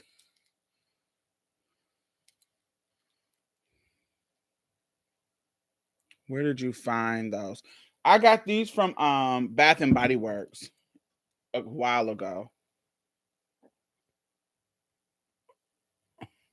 It's like a fan in there that turns, and then all the sparkles kind of shine out. It's so cute.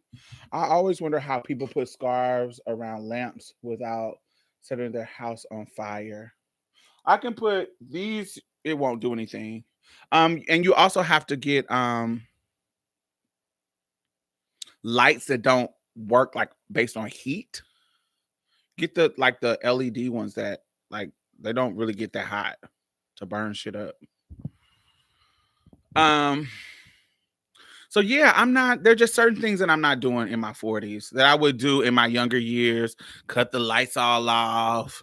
Um uh it's nothing like getting some head and you looking into a motherfucker eyes. They looking back at you. I'm not closing my eyes. I want to see what you're doing. I want to feel what you're doing. I'm I'm not at that place anymore. I'm just not gonna do that. So when I'm hooking up with somebody, they know that, you know, you coming over here and we having some fun. And I want to enjoy your body. I want you to enjoy mine. And I make dudes cut off all yeah, I'm not covering up my face. Hell, why am I covering up my face? Why would I do that? Am I ugly? Like, why am I covering my face? Like, why? I don't know. Like, why am I hooking up with somebody and I don't want them to see me? Why do they deserve to see me?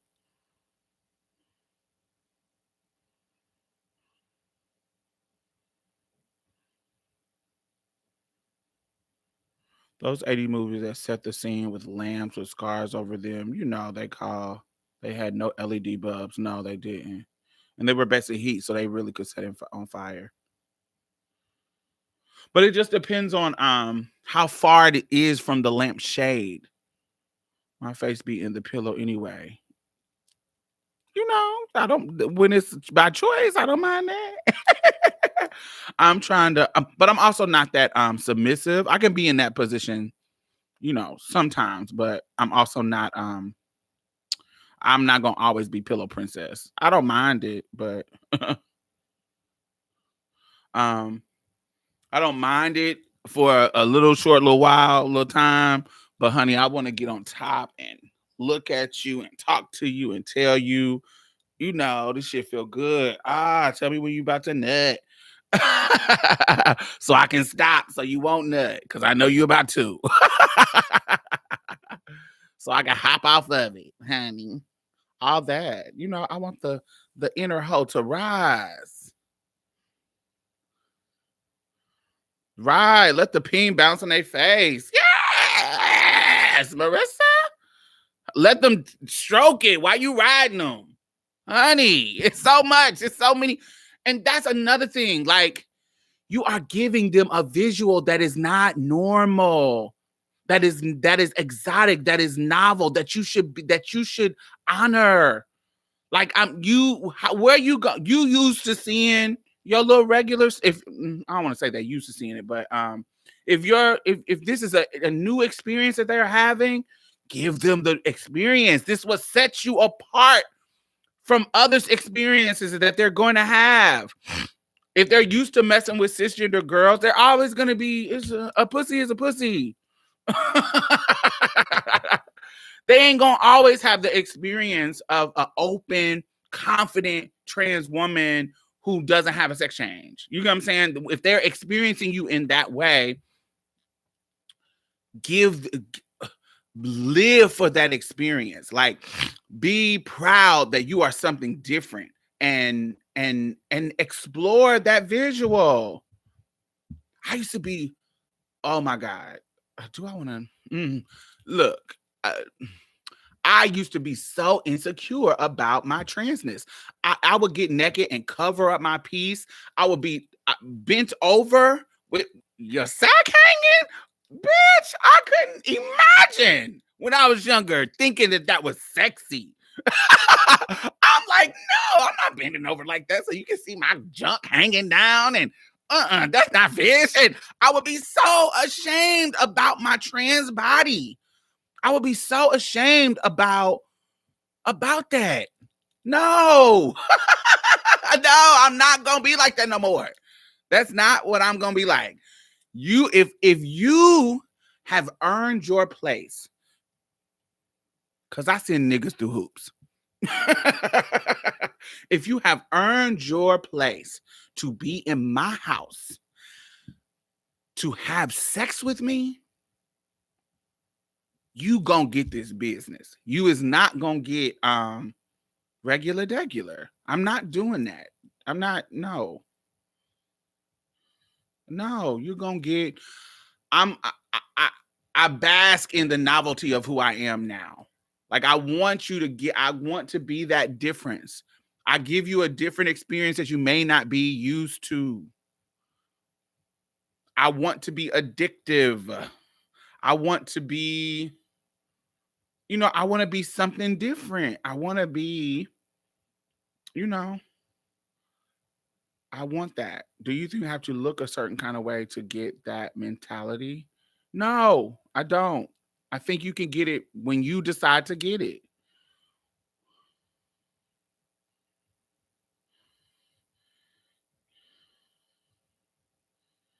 If they don't sit you on their face, yeah. A delicacy. Yes. Yes, that. You got to think about, like, ain't nobody you. Can't nobody be you. You are you. And and it's a process. I'm not telling you, oh, tomorrow I'm going to think like this. No, it was a process. It was a process for me. And I'm a 40. I'm not 16. I'm not 22. I'm 40. And that process took me to get to 40. Yeah, you want to be a specialty. Yes, I want to be I don't want to be your norm. I don't want to be the norm. I want to be somebody that in your mind you like, damn, I had this experience. I wasn't just some other pussy that you fucked, some other bitch you put your dick into, some other regular shit. I don't want to be that. I want to be something unique. I want to be something that you may not experience every day. Have you ever been on a beach with black sand?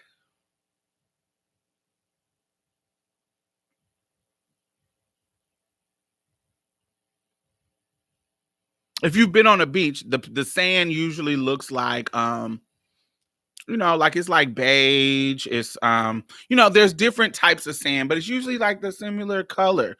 But there are beaches with black sand. Imagine that is something that you have. If you get to experience that, it's gonna be embedded in your memory.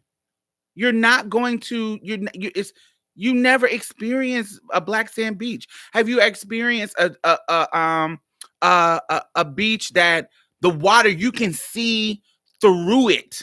It's not murky. You can see fish coming up to you. That unlike some other bodies of water where you can't see through it and it looks kind of scary. Da da da.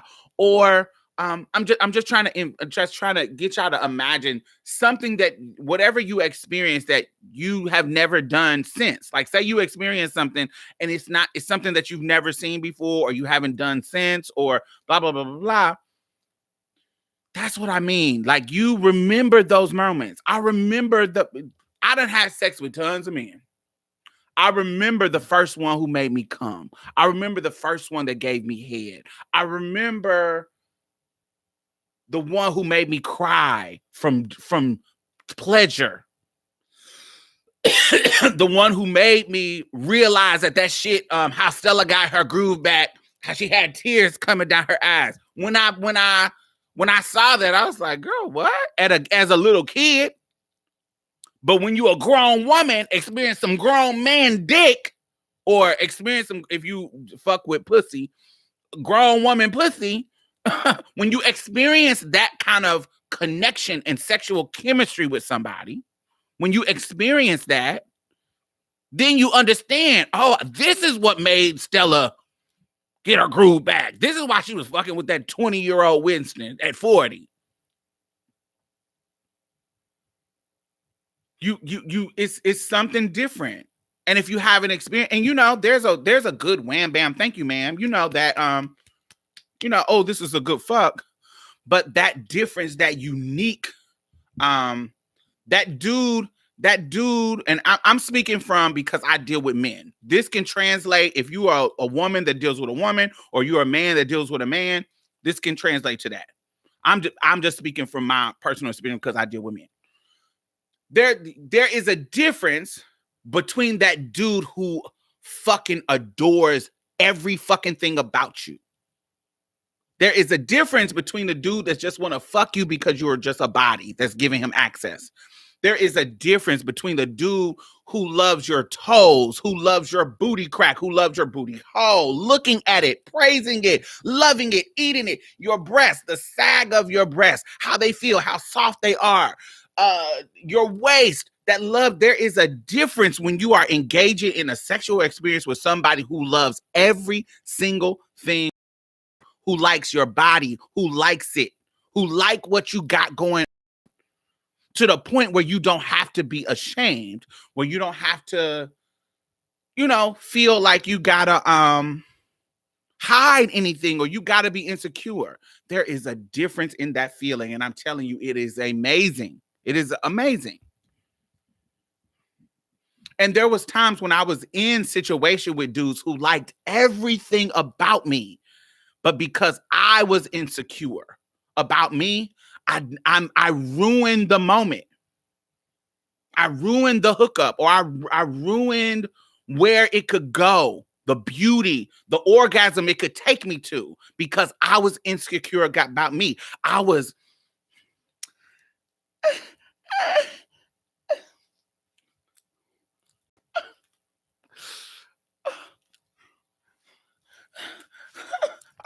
all that bullshit. I was ruining the fucking feeling. I was ruining it because I was worried about it. It is a total difference. It's a total difference when you let that shit go and you allow them to appreciate you and you appreciate yourself. And so at 40, for me, that's where I'm at. When I'm hooking up with people, it is going to be about me centering my pleasure. And a part of my pleasure is also I like to please. I like to make them feel good too. So their pleasure is not going to be the center, but it's going to be close to the center. I want them to enjoy themselves. I want them to enjoy themselves. Yeah, make sure you like the video if you are enjoying the conversation. Yeah, so but I'm not going to put my pleasure on the back burner for them. I'm not going to put my pleasure I'm not going to put their pleasure before mine. If we are having sex, if this is a consensual amazing experience that we're trying to both create, then bitch, no, we're trying to make magic. So let's do it. You trying to nut? Let's see what's to me a song.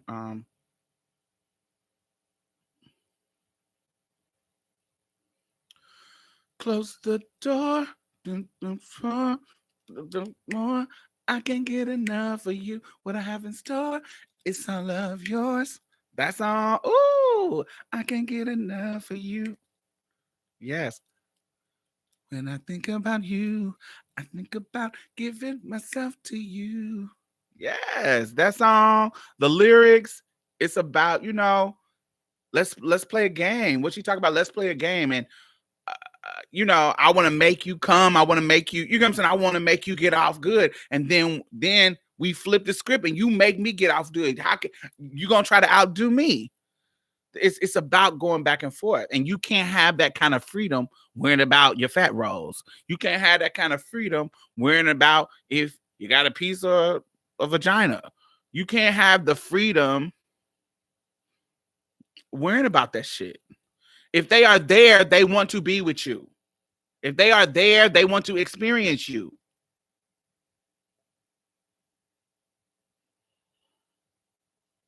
Why are they there? If they don't want you to have a penis, and I'm speaking from my own personal experience, if they don't want you to have a penis, why are they there? If you a trans woman and they didn't want you to have a penis, they would be with a cis woman. Why are they with you? What's the point? If they, you know what I'm saying? Like what? Oh, you got an asshole? They can fuck your asshole? They can fuck a cis woman's asshole. Or they can lie to you and say, "Oh, I only fuck with you because I like anal and my girl don't like anal." So they really only fucking with you because your asshole, not your whole body. They're ignoring everything else. Is that cute? Oh, it's not cute to me.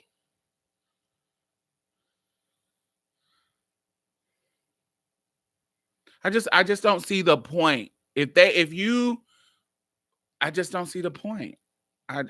You can't get me to believe. Like when dudes be lying, I used to think I think they lying. Like when they be like, they don't want that. There's no. What is the reason? If you don't like my body, how it is, what is the reason in you choosing to fuck with me? What's the point? Like if you don't like that I have a penis, okay, why don't it's tons of cisgender girls that you can have who don't have a penis. What would be the point if you don't like it? So why do I need to be ashamed of it? Why do I need to am I making sense? Like I what's the point? Why do I need to be ashamed about my full body? Why do I need to hide it? Now, if you are somebody could be listening to this and they say, well, me hiding it is not about them. It's not about the dude. It's about my dysphoria. It's about me. I don't want it. So therefore I want to hide it. Great. So why? I get it. I get that. Great. I just don't feel that I would be having sex if I was in that position. And you can have sex all you want. But if I was in that position where my dysphoria was so much, I wouldn't be having sex. I would wait till I get my sex change to experience that. Because you can't be fully free. You sitting over here with this dude in the dark, him fucking your little cakes, and you hiding your piece. You not experiencing nothing with your piece. You just getting pounded. Because you gotta hide, because you focus on hiding your piece. You can't be free. You can't. Why not just wait till you get your sex change? And then they're gonna be mad when you get the bottom surgery, like Electra. It does shift. It does shift. Hiding the piece in the dark, yes. Making sure, honey, as he pounding your cakes, it's not swinging back, hitting his balls. You gotta hold it. You gotta lift it up and hold it while he beating your cake, so your stuff won't be, so y'all balls won't be doing like this.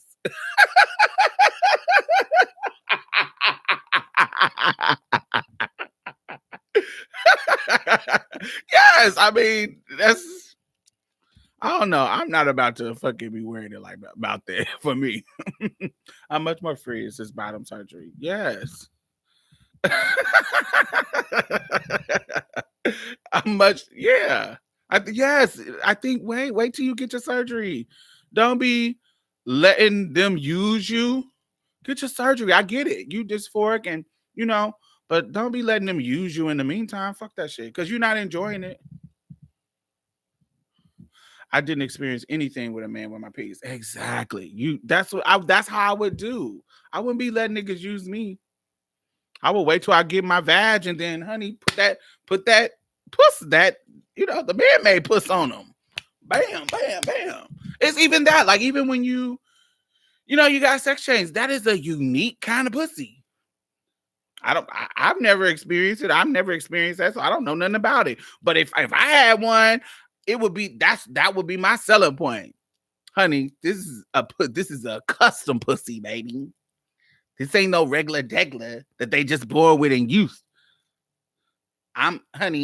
This is custom, baby. This is the high end that the doctors done made. I don't know if that's a good thing or bad thing, but I'm about to show you it's a good thing. You feel what I'm saying? That's how I would do. That would be, unique. It would set me apart. And I'm sure that some dudes is like, ooh, I want to experience that. I ain't never had no TS pussy. What's that about? I'm all about what sets me apart.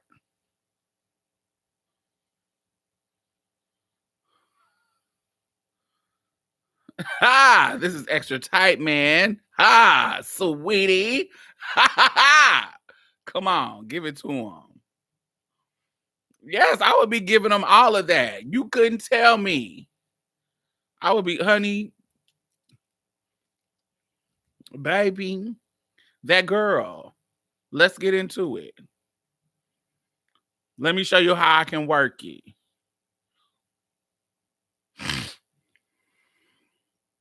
Yeah, whatever you have. I don't know. For me, I've gotten to that point a long time ago. But definitely now I'm gonna wear how I want to wear what I want to wear. Everything is gonna be, it's no longer revolved around my flaws. Thank you, Anna. It's no longer revolved around my flaws. It is revolved around what I want and what I want to experience. Let me see if I have any more questions. Ooh, we're at 2:14. Are there things that y'all haven't explored that y'all want to explore? Like, has your taste become more expansive than it was? How has your taste expanded or evolved? Like when it comes to who you want to hook up with, when it comes to what you want to do in the bedroom, who you want to hook up with, has it expanded or contracted? Has it changed? Has it shifted just a little bit? Tell me about what have shifted for y'all. Alexa, play Material Girl by Saucy Santana. Work. What age did you reach this mental state of freedom, Diamond? Sexually, I think it was around 26, 28. When y'all met me, when I came on YouTube, that's when I started to be more exploratory.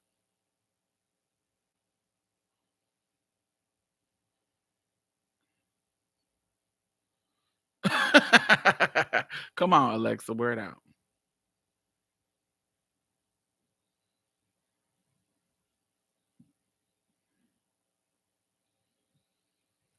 So y'all want to say like 28, but it was a slow process. There was certain things that I had to undo in regards to the internalized transphobia that I had around my body, because that's internalized transphobia. Like that's what I feel like. What the dysphoria that you have when you're younger about your body. For me, I was trying to minimize my dysphoria, which is minimizing what makes my transness uncomfortable. And so it was a process. It was a process. I remember like when I was younger, I used to pad. So anybody old school, I used to pad. So when I would hook up with dudes, I would cut the lights off and slide my pads down, and then and then come out with the robe so they wouldn't see the big ass difference. Like they couldn't tell the difference, but child, I'm delusioning my motherfucking self. That kind of shit. In my mind, I felt like I was just ashamed of my flaws. But now, honey, I am boom.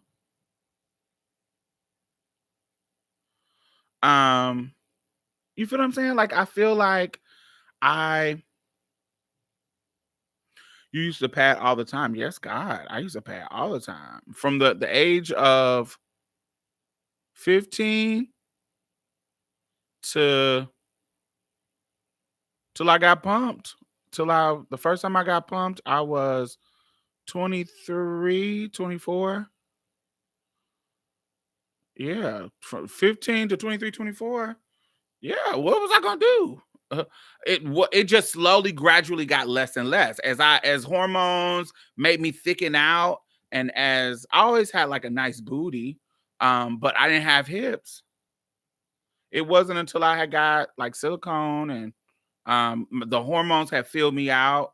I just my padding got every time I would get pumped more, my padding got less and less and less.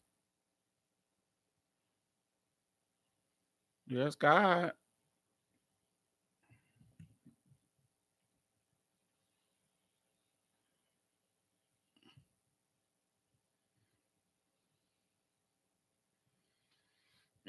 As a trans person, I used to not be in control of my environment, including the bedroom. So I'm getting older. I'm open up to giving up control in the bedroom. Yeah. I'm not I'm the opposite. Well, no. I've always had control. Yeah, no. I've always had control. It's the dominance, and my my pleasure is not rooted in dominant and submission. A lot of people's sexuality is rooted in dominant and submission. That's not how my sexuality is rooted in. So I'm how I think about sex and how I think about pleasure is about I just want to make it intense. I want to figure out what physically is going to make it an intense experience for you. and trying different things. I remember I used to be in a relationship and he could always make me nut. Don't get me wrong. He could always make me nut. But he did the same thing. He did the same thing over and over. I knew when we would have sex, when we was going on, I knew he would kiss me. It would be somewhere on my neck. He would go down to my titties, come down to my stomach, and then go to my piece. Suck it till I nut, flip me over, bang me out till he nuts, or I'll masturbate so I can get a second nut. And it would be the same exact thing every single time. And it's cool because it's pleasurable. He did it right, but it was no kind of trying things out, trying something new. What could make it better? What could be done differently? What could be done in a new way that might be better than the old way that was good? But what about the new? Try something new. He was so predictable and it became boring. Could it get me off? Yes, because he knew how to get me off. We had been through the process of getting me off, but it was predictable. Do you feel what I'm saying? It just was something that was predictable and it stopped being good. So for me, I want to try and it could be so many things. Like if you talk to a dude to hook up with me, it is not going to be the same every time. We're going to do something different. We're going to be in a different position. Sometimes it may look like a dominant position, and sometimes it may look like a submissive position. It just depends, because my sexuality is not rooted in dominance and submission. It's rooted, I guess it would be rooted in visual. I want to give you a different visual. Sometimes you're gonna be sitting on the couch like this, and I'm gonna be standing in your face, fucking your face on top of you, so you can see my thighs, and I'm looking down, and you looking at my titties, and I'm standing on my couch, fucking your face. That's the image that I wanted to give in that moment. Or you could be on your knees, or I could be on my knees, and my thighs are spread open, and I'm sucking your dick and wanting you to come all down my chest and down my titty. I'm trying to give you a visual. I'm trying to give you a moment that is memorable. It could be whatever. I'm trying to give you a visual that you never saw before. And so how I dress,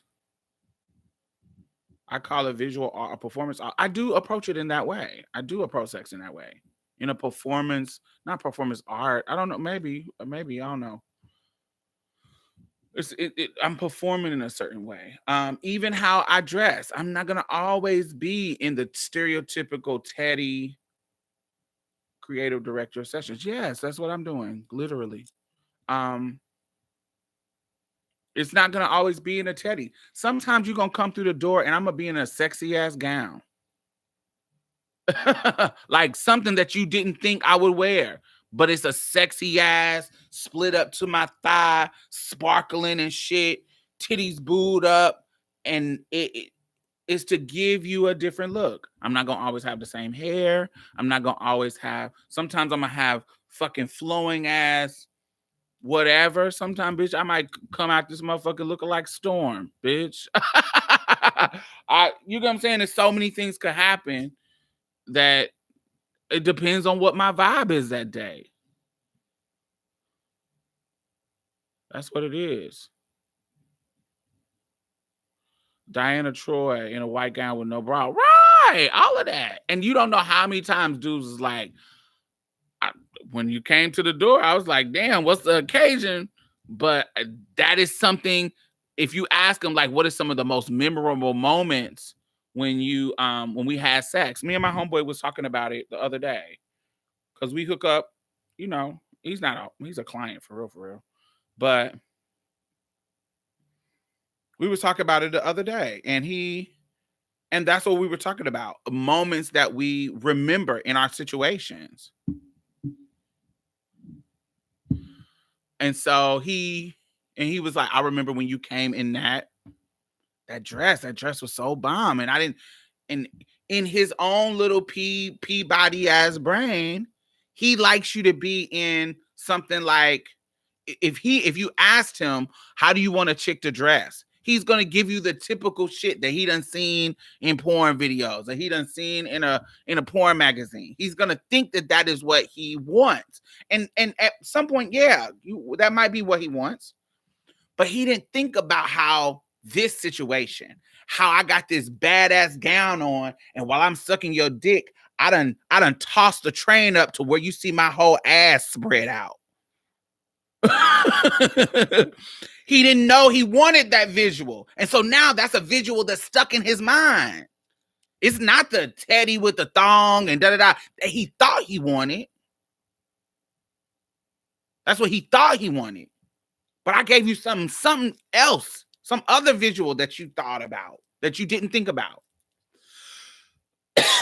That's what I mean. Like that's what my is set in.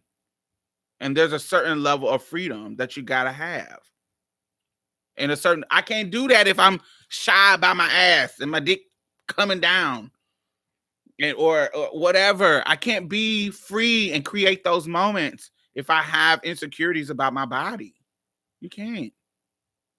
Not intentionally. You can do it on accident sometimes, maybe. I'm thirsty.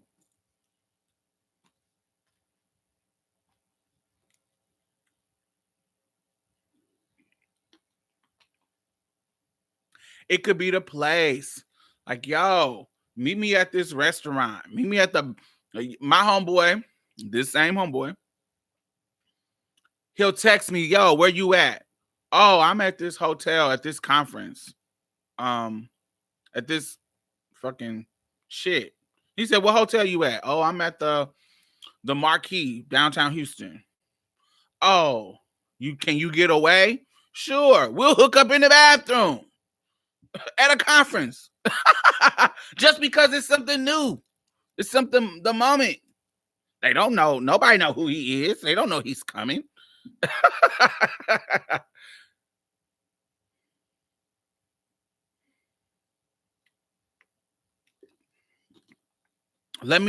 Let's go have dinner at this restaurant so I can jack your meat off with my feet from across the table. Create a moment.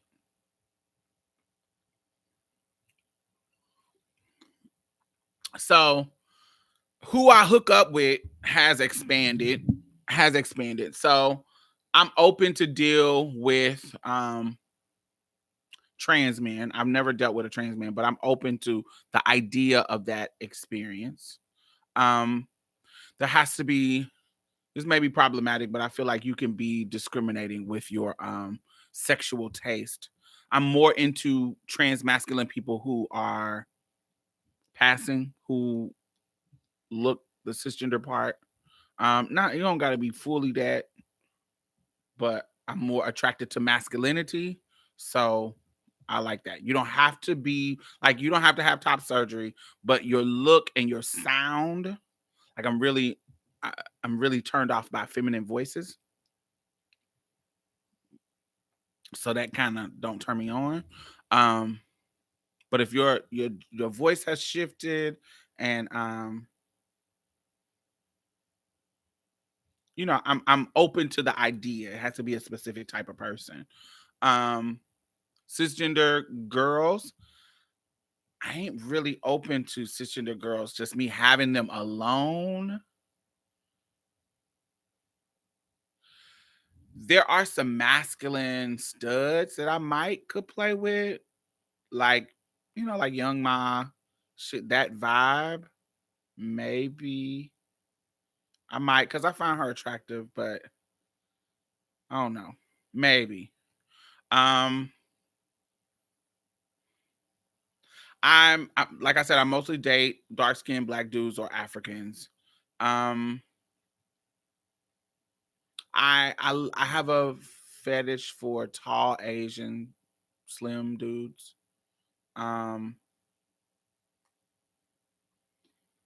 I'm not really into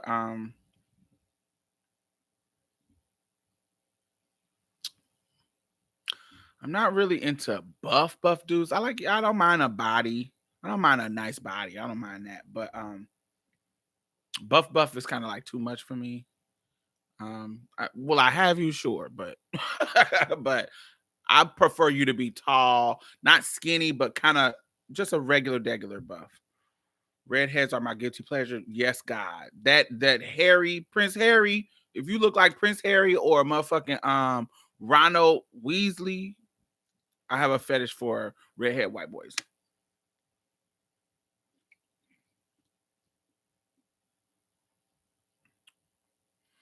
I like a bear bod, a dad bod. It's a certain type of bear bod that I can deal with. Um, but they definitely I can play. It can't be. It has to be like a tight dad bod, not tight as in muscly, but it can be jiggly. It can't be hanging down and no. I need it to be, like a football player, but not a wide receiver, but like one of the linemen, honey. Um, I love short guys. I love short guys with big penises. Um, I like and then it depends. Like if I'm looking for a top set where I'm doing the topping, I like dudes who got a nice little bottom. I like big butts on anybody, but if I'm looking for a bottom set, you ain't gotta have that much piece. The piece got to be right. Yeah, if I'm topping, it got if I'm bottoming, it got to be right. But if I'm just looking, because there's some dudes that I only top, I don't bottom for them at all. But they usually don't have no piece, and they usually got a fat ass booty. So I'm interested in their booty. Um, if I'm doing a verse set, you gotta have a nice piece and you gotta have a nice butt. If I'm doing the top set where you were topping me, you gotta just have a nice piece. It's just based on what I want you for. Basketball build is my fave. Not super buff, but tone, yes. That is generally my favorite. With a big butt. Generally. I don't, I like thickums too, like really thick dudes with thick thighs, thick calves, thick thighs, that shit, thick booty, that shit. Ooh, I come so fast, sliding on in. Give it to me. Alternative rockers, not really my tea. Yeah, the alternative aesthetic feels no. It hasn't really expanded. Watching The Bride of Chucky, the scene with Jennifer Tilly kills the golf guy, that's where it started for me. Work. But I also like thick men, like the game. Yeah, I don't consider the game is thick, but I don't consider he ain't dad bod thick. He's kind of muscly. Because the abs look great. That's why you like abs. I'm here kind of time. Yes, I'm here kind of on time. You are not here on time, child. We are almost done. Nice piece is right. Yes, it is. Doo-doo-doo. Make sure y'all thumbs up. Well, I'm a little late. Hello, just tuning in. Hey, and Tenzi and Tens. How do you pronounce your name? I can't tell if you're I can't see from your little picture. It looks like you got boobs. Does you got Are you a girl? I think you Miss Coleman. I can't tell. So apologize if I'm wrong. Yeah, no daggers, please. Oh, I hate a long skinny dick. That Chris Brown dick, I hate. If they especially if they don't know how to use it, because they make me bleed. Dagger dicks. Ugh, I hate them. Oh, and the happy trail muscles when they have abs. Yeah. Baby.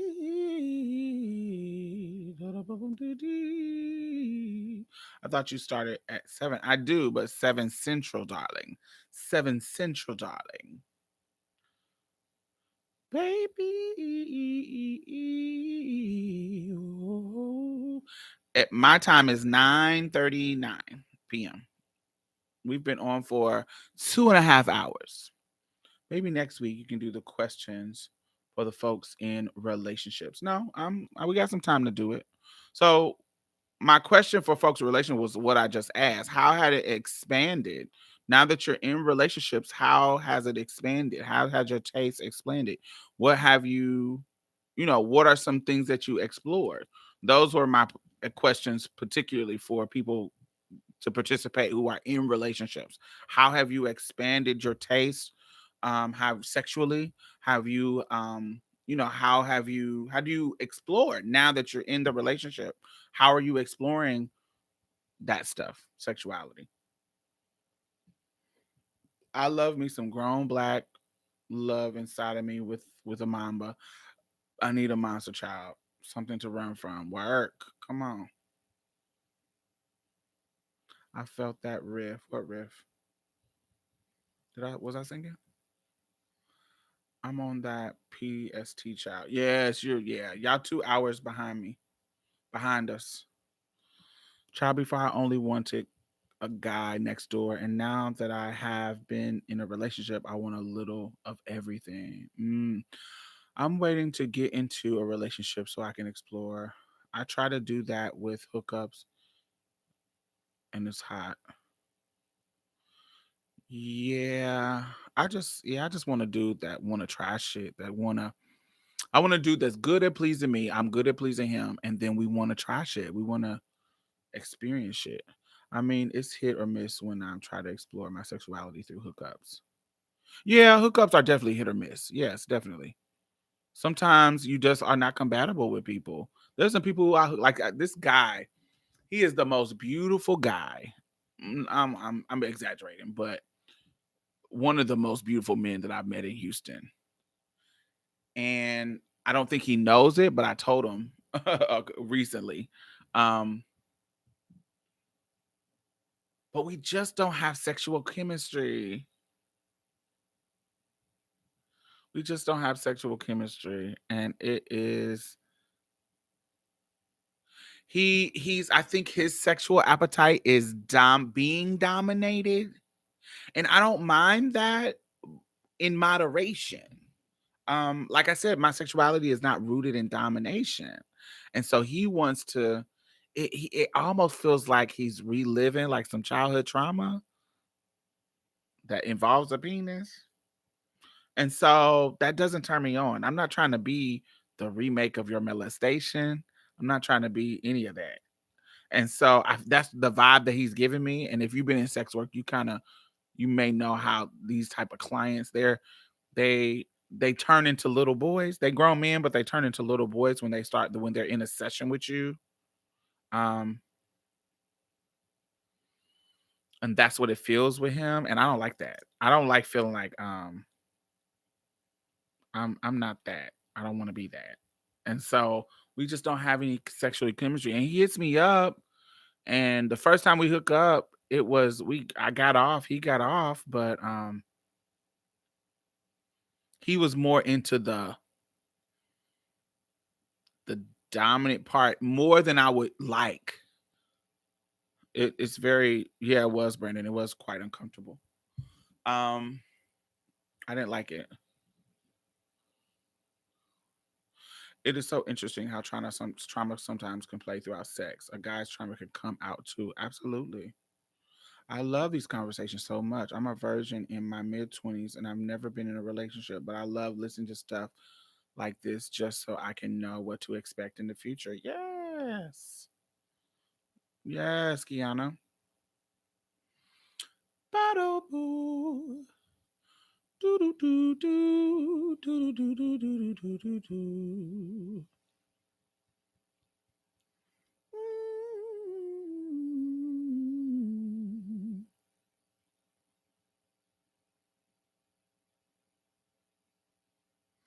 Y'all know when I start singing, that means it's almost time. um, yeah, I'm just, I feel like in my prime. I've gotten over sexual insecurities. I've gotten over body insecurities. And so because those are behind me, I want to purr, baby, purr, purr. I want to get into it, baby. And I want to have fun. I want to vibe. So if we don't vibe, I don't give you no second. I might give you a second chance if you fine. But if that second time don't pop, I'm not coming back. I'm done. Mm-mm. I'm happy you did, Queen. I'm just saying. I just got. I just got out that depression and state of mind. Yeah, it's it's ups and downs. It's not gonna. It just. This is the thing about it. This is the best way for me to describe it. So there was a low, like a low, like low, like low. It's not that I don't come down, it's just I don't get here anymore. So I'm usually here, doo-doo-doo, happy, having fun, enjoying my body, enjoying my weight, enjoying everything about me. I'm usually here. Now, if some stuff is going on, if something that's something triggers me, I can get to here. I'll get down where I'm like, I'm not feeling as confident this week. I'm not feeling as, I'm not feeling my normal, vibrant diamond self. I'm not feeling that. But I never get here. It's never low anymore. It's usually a moderately high confidence, high comfortable. So it's just up or down. I can't be lower than when I was discovering my identity while suicidal. Yeah, that's bad. And I don't think I could. I never got suicidal. That's nothing. I can't relate to that. But where I was when I was hiding and ashamed and all that kind of stuff, I'll never be back there.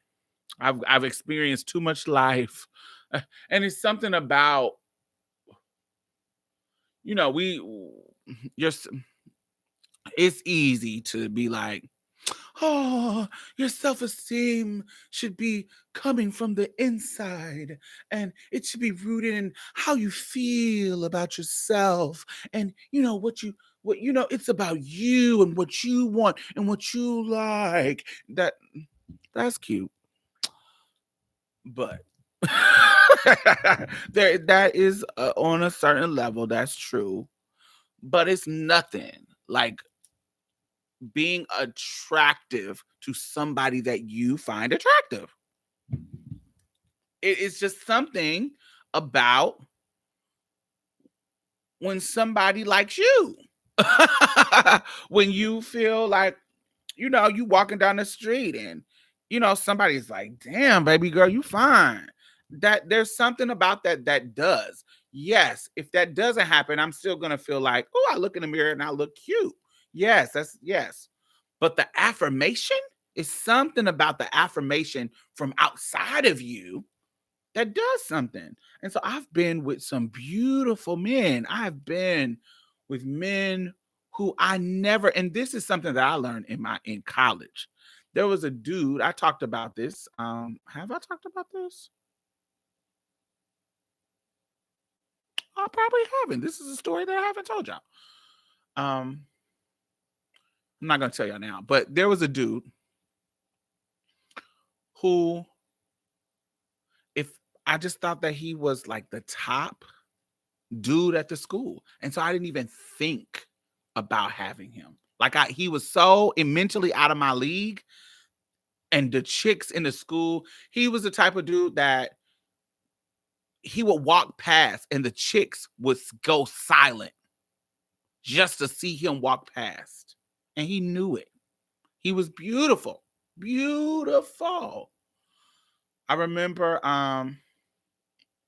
they did an auction where you get to auctions a student off to date him and he was one that they auctioned off to a fundraising thing where and he made like him and this girl named Andrea made like $200 for a date and then another one was like somebody else got the male got $200. Somebody donated $200 to go on a date with him compared to the other dudes who were like $20, $30, $40. He was the one that everybody was like bidding. He was beautiful. He was just so out of my league that I just never thought that I would hook up with him. And I did. And he was fucking movie star fucking gorgeous. Still to this day. Ooh. And so having those, and then like clients, you'll have these, of course there's some, old and old clients, but there are some who comes to see you. I want to say like 40% that come to see you, and it's gonna be like 60% old and late. But like for me, it was like 40% of your dudes, they are attractive. They're coming spending their hard-earned money because they saw you and you the baddest bitch. And they out of everybody they saw, they wanted to come see you. And you like, damn, like I would have you for free. If I met you on the street, nigga, I would have you for free. Your ass is fine. And this is all races. I know you got chicks throwing pussy at you, but you spending your money with me. And so those types of things for me in my life, help boost my confidence.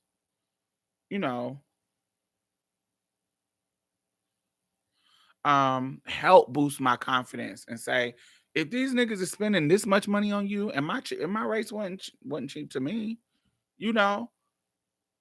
they come in every week, every month to spend this amount of money. You like a bill. 40% are attractive. 10% are exceptionally fine. And then you'll have like a 1% that's like, what the fuck? I'll do whatever you want.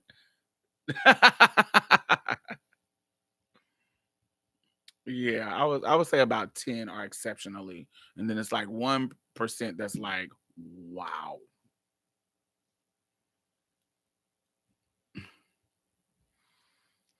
I didn't expect this at all.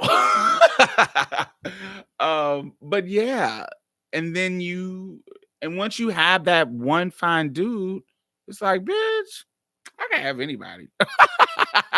And then you meet.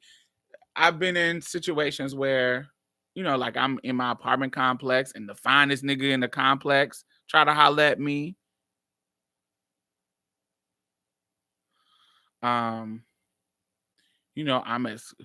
high school boyfriend was captain of the football team. I just have always had experience in my life where, I was having the trade, baby. So those things help boost my confidence, along with me feeling. It's so many things. My mom boosting my confidence and making me feel cute. Dudes, friends, all of that stuff. Like it's, it's a combination. A combination. So now I don't have so many fine ass niggas, fine dudes, free and paid, and I and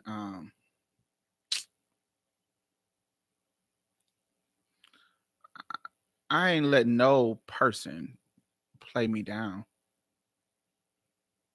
You got your fair share, yes, honey. Fair share. Abundance, not even fair share. Unfair share. Abundance, baby. Abundance. And I've been all across the country.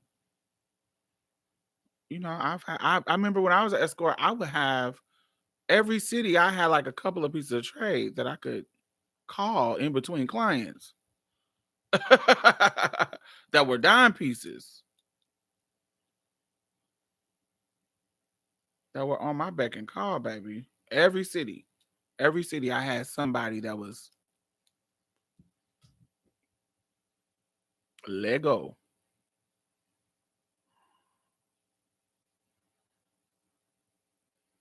It wasn't until when I stopped that life turned into a drought. When I was trying to be relationship girl. Yeah. Now, and this is just sexuality. Now, everybody ain't trying to be in no relationship with you. I don't want to give no false um no delusion that I don't have no problems. Honey, everybody ain't trying to be in no relationship. Now that's elusive. That's more elusive than dick. Like getting the dick is not a problem. That's easy. The easiest thing ever.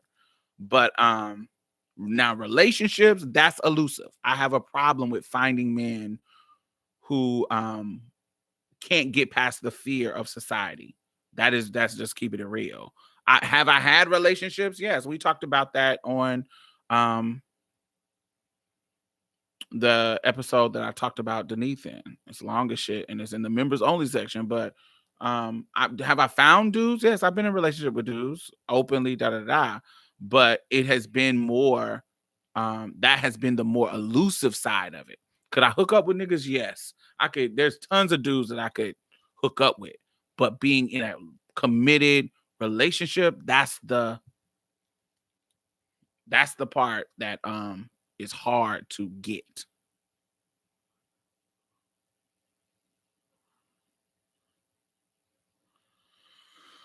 That's the part that's like, oh God, you will find them.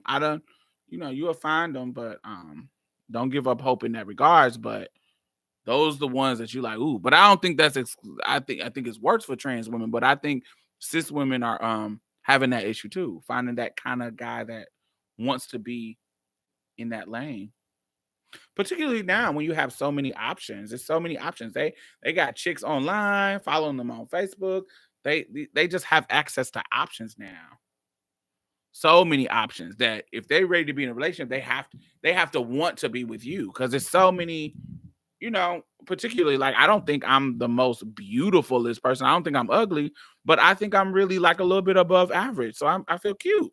And so there's gonna be some dime ass more sickening bitch better than me that they're gonna have access to on their social medias that they're gonna be able to see. And so somebody choosing you gotta have a lot of shit going on. And so that makes it a little bit more elusive to find. On top of the stigma that comes with being a trans woman.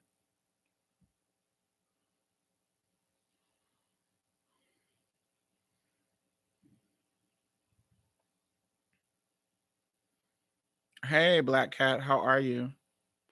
If you're just joining us, make sure you thumbs up. And I'm going to be done in about 8 minutes. Oh. So I'm going to be doing a event with Virtuous Con, me, Mia, and Z. So we will be doing that. If you are interested in going to the Black Trans Advocacy Conference next year, we just opened up the registration. Check that out. What else? All this stuff should be in the bottom. I'll check it when I'm done because I can't see it, but I think it should all be in the bottom. That has opened up. If you don't know what Black Trans Advocacy Conference is, it's a conference for Black trans people. That is like a family reunion. Like you come and we show you a good time. We educate you. We have an awards gala. The awards gala is where we give out awards to people who are doing great work out here in activism and just really being community impactful. But while we're giving out the awards, we are giving It is a actual formal dinner. What's going on with my speech? Formal dinner. So you get to dress up like it's your prom. Is there a big fee? No, I think that I don't know what the fee is going to be this year, but it's like 125 or 100, somewhere like that. Um, Now it's going to be, you have to, you got to get you a room, you got to get you a place to stay. We're gonna have a host hotel. It's like any other conference. You know, you're gonna have, now we are sponsoring like 20 people's we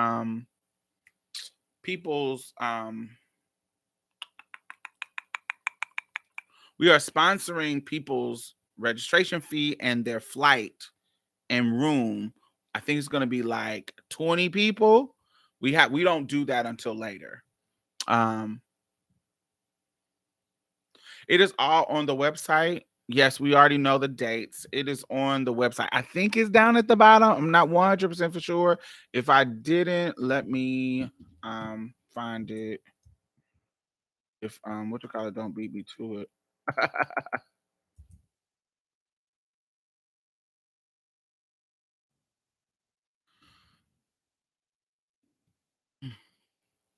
Yes, here we go.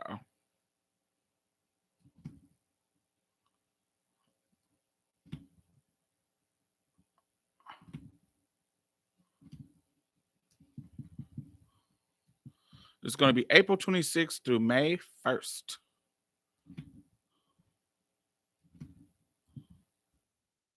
Here we go.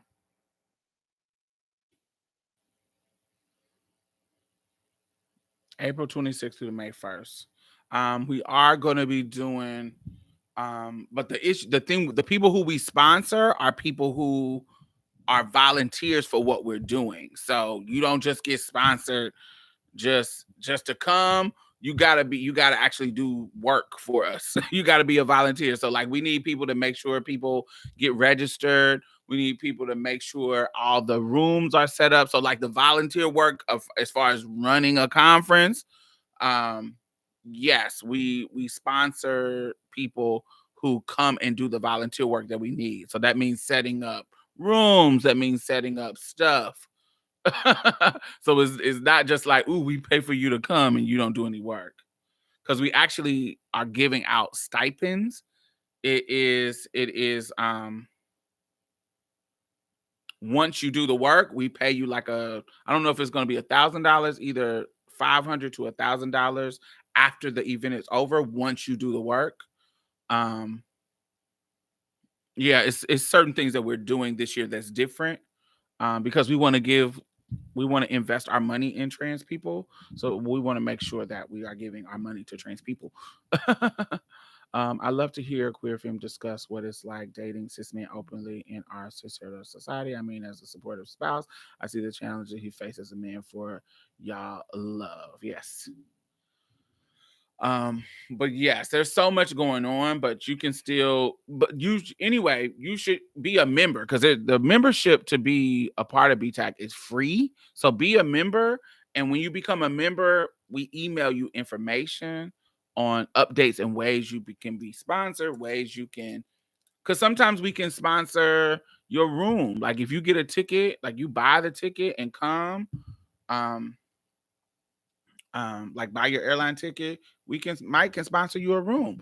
Or if you get a room, like you buy a room, we can sponsor your ticket, or we can just waive your registration fee. It just depends on how we can help you out and what kind of funds we have available to do that.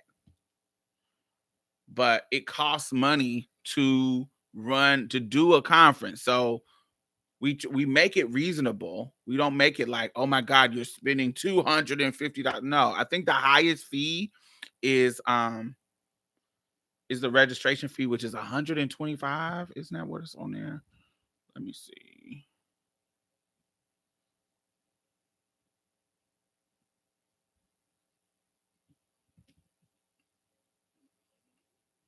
I don't know what it is.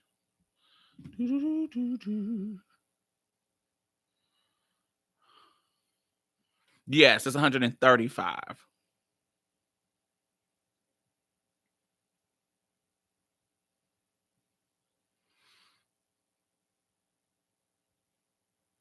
That's 135. Yes.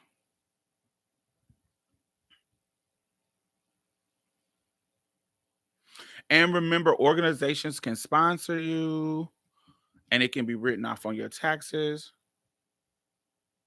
But we have an awards gala. We rent 2 or 3 buses to take everybody to a ranch that we rent off. That's a private ranch here in Texas. It's private and it has a pool and it has like games and stuff. It has so like if you don't have top surgery or you are not comfortable, you don't have to worry about the public. It's going to be just us, like your family, just trans family. Um so we rent out a whole ranch so it can be private so we don't have to worry about the cisgender trash that you might run into. So we rent it out and we order like barbecue. We barbecue. It's games, it's a food, it's everything for that. We call that family day. Um, but that's the ranch day where we literally we order a bus and we drive, we pick everybody up in the morning on Saturday and drive to the ranch. It is so fun. Um, thanks, Brandon. Um, we we what that happens on Saturday. Friday is the awards gala. Why we created the awards gala is so say that you didn't transition in high school or you were scared or whatever and you didn't get to go to the prom in affirming like gown and formal stuff like that or tuxedo. For trans people, we are this is a space where you can use this as your opportunity to come like to a prom formal atmosphere. So everybody dresses up in gowns and something super super nice. It is a formal dinner that we that you come to. We decorate the whole ballroom and we give out awards. That's that. That's the. Then we have the Trans Manifest. Trans Manifest is like a talent show for trans people. So, like, if you have a talent, whether you sing, whatever you do that can showcase your talent, it's called Trans Manifest. We have a talent show. Each one of these events costs a certain amount. So the Trans Manifest costs usually like $15. Um, the awards gala, the dinner costs about $35. $35. And we got like a deal where if you get 2 people, it can be cheaper. Um, and then the event for the ranch, I think that's like $35. But all of this can be in the package that you get when you register. So yes. Um, what else? What else? What else? What else? What else? What else? What else?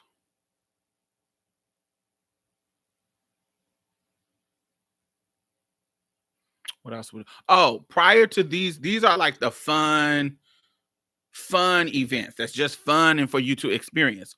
Prior to Friday, we have a ball. I forgot about that. So there's a ball that we have every year, and there's a pageant. So, like, if you are a drag queen or entertainer in that sense of regards, drag, like a drag pageant, we have a pageant that's Miss BTAC and Mr. BTAC.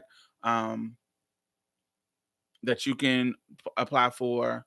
What else? What else? What else? What else? And then the ball.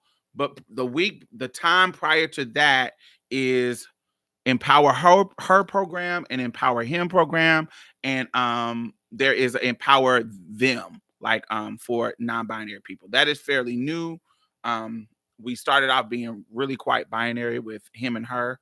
Um, but we started to get more people coming that were non-binary, and this was a trans space, so they really pushed us to include a space particularly for non-binary people. And because we are people who think non-binary people need space, we adjusted. And so yeah, so that we created a track for them. But I'm in charge of Empower Her, and basically it's an educational program for the first couple of days of the conference, and it's meant to you get workshops. Like, this is the normal conference stuff. You get conference where people may come and talk about surgeries. people, just different workshops, different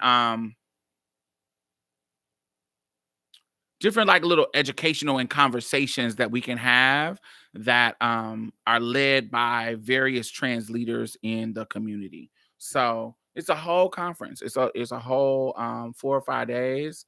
You don't need to be there the whole time. I suggest it if I make it a moment.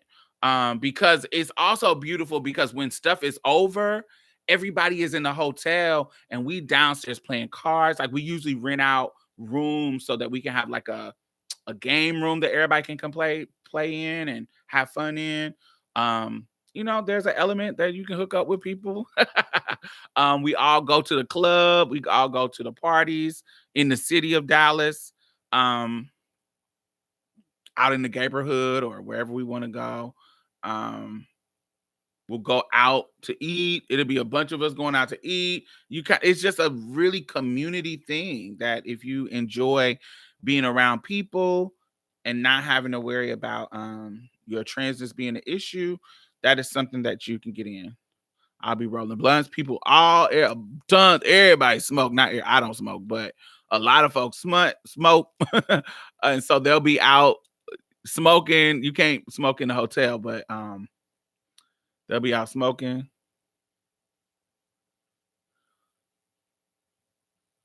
Yeah.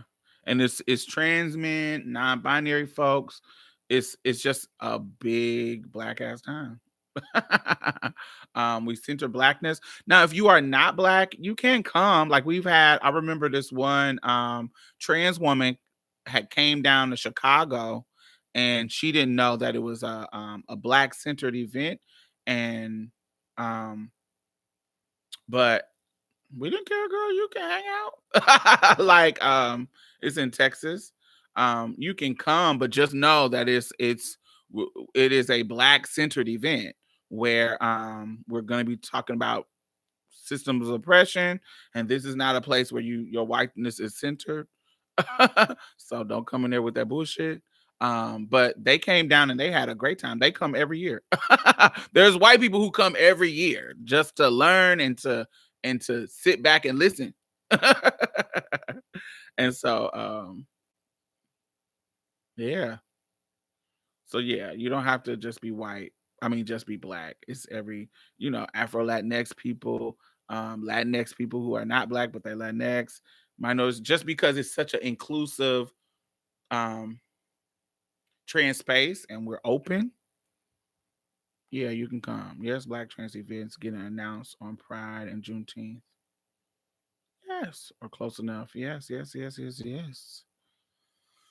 But yes, darlings, I will be back next Friday. Make sure y'all, check it out. I'm gonna put something up for Juneteenth in a couple of hours, just because I want to put something up for Juneteenth with my little friend. That will be coming up soon for y'all to listen to. What else? Yeah. So make sure y'all check it out and thumbs up, and I will see y'all next Friday or whenever I decide to come back on. Mwah. All right. Have a wonderful day. Night.